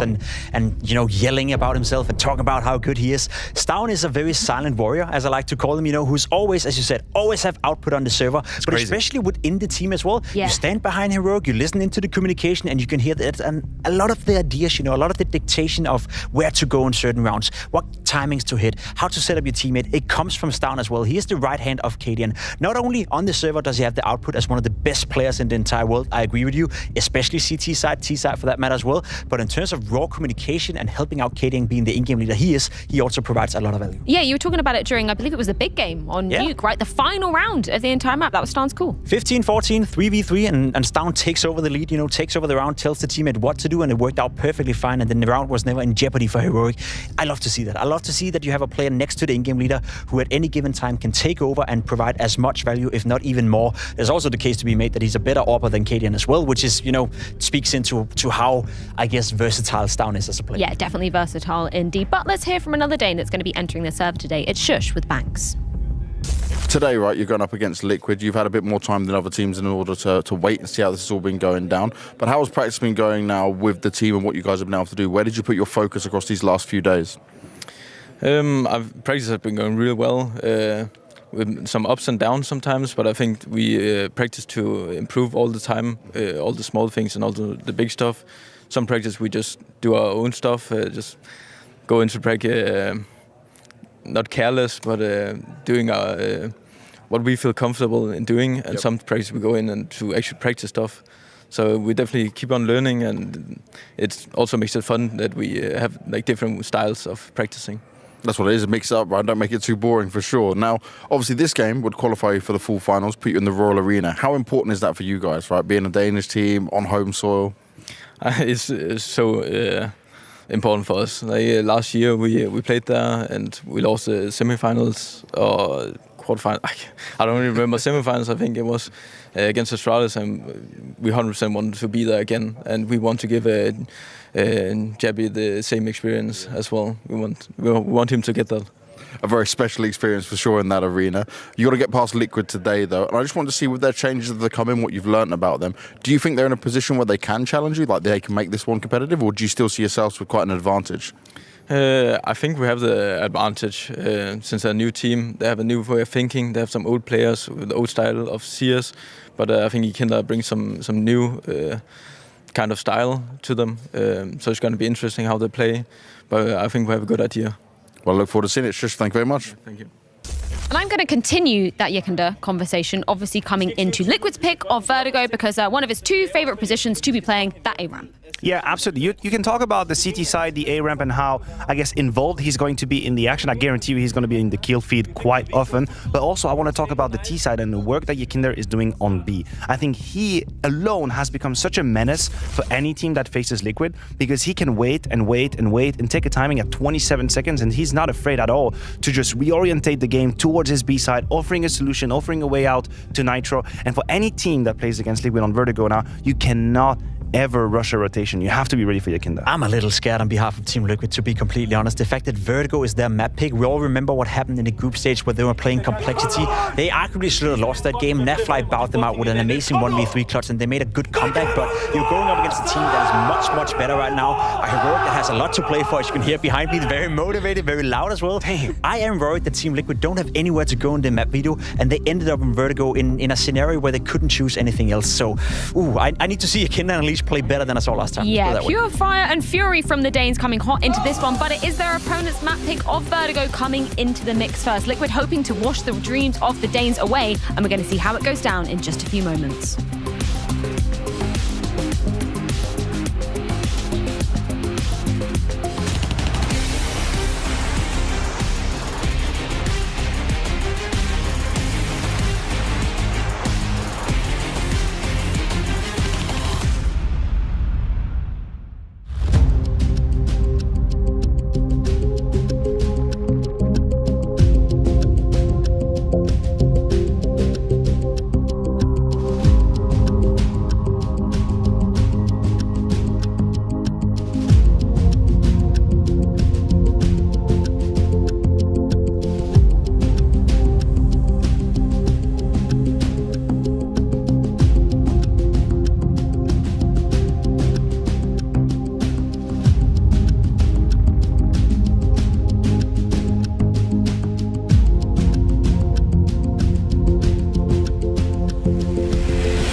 we are back. It's the second map of the day, second match of the day, I suppose, between this time Liquid and Heroic. What a game it could end up with. Heroic with a slight lead in the odds. Yeah. I don't know about this one. Yeah, I think it probably should be the case based off, maybe a resume of results, but I think certainly the vibe around Team Liquid right now is that they are becoming a very, very powerful team and on the verge of overtaking teams like Heroic and actually, raising in our esteem as they kind of continue this march towards the major. They looked very, very good, and especially on this map yesterday. Remember, they had a 13-2 CT half against NIP. Now, they almost lost it. They still only won the map 16-13 because of a rough T side as well, and that's where they'll be starting here against Heroic.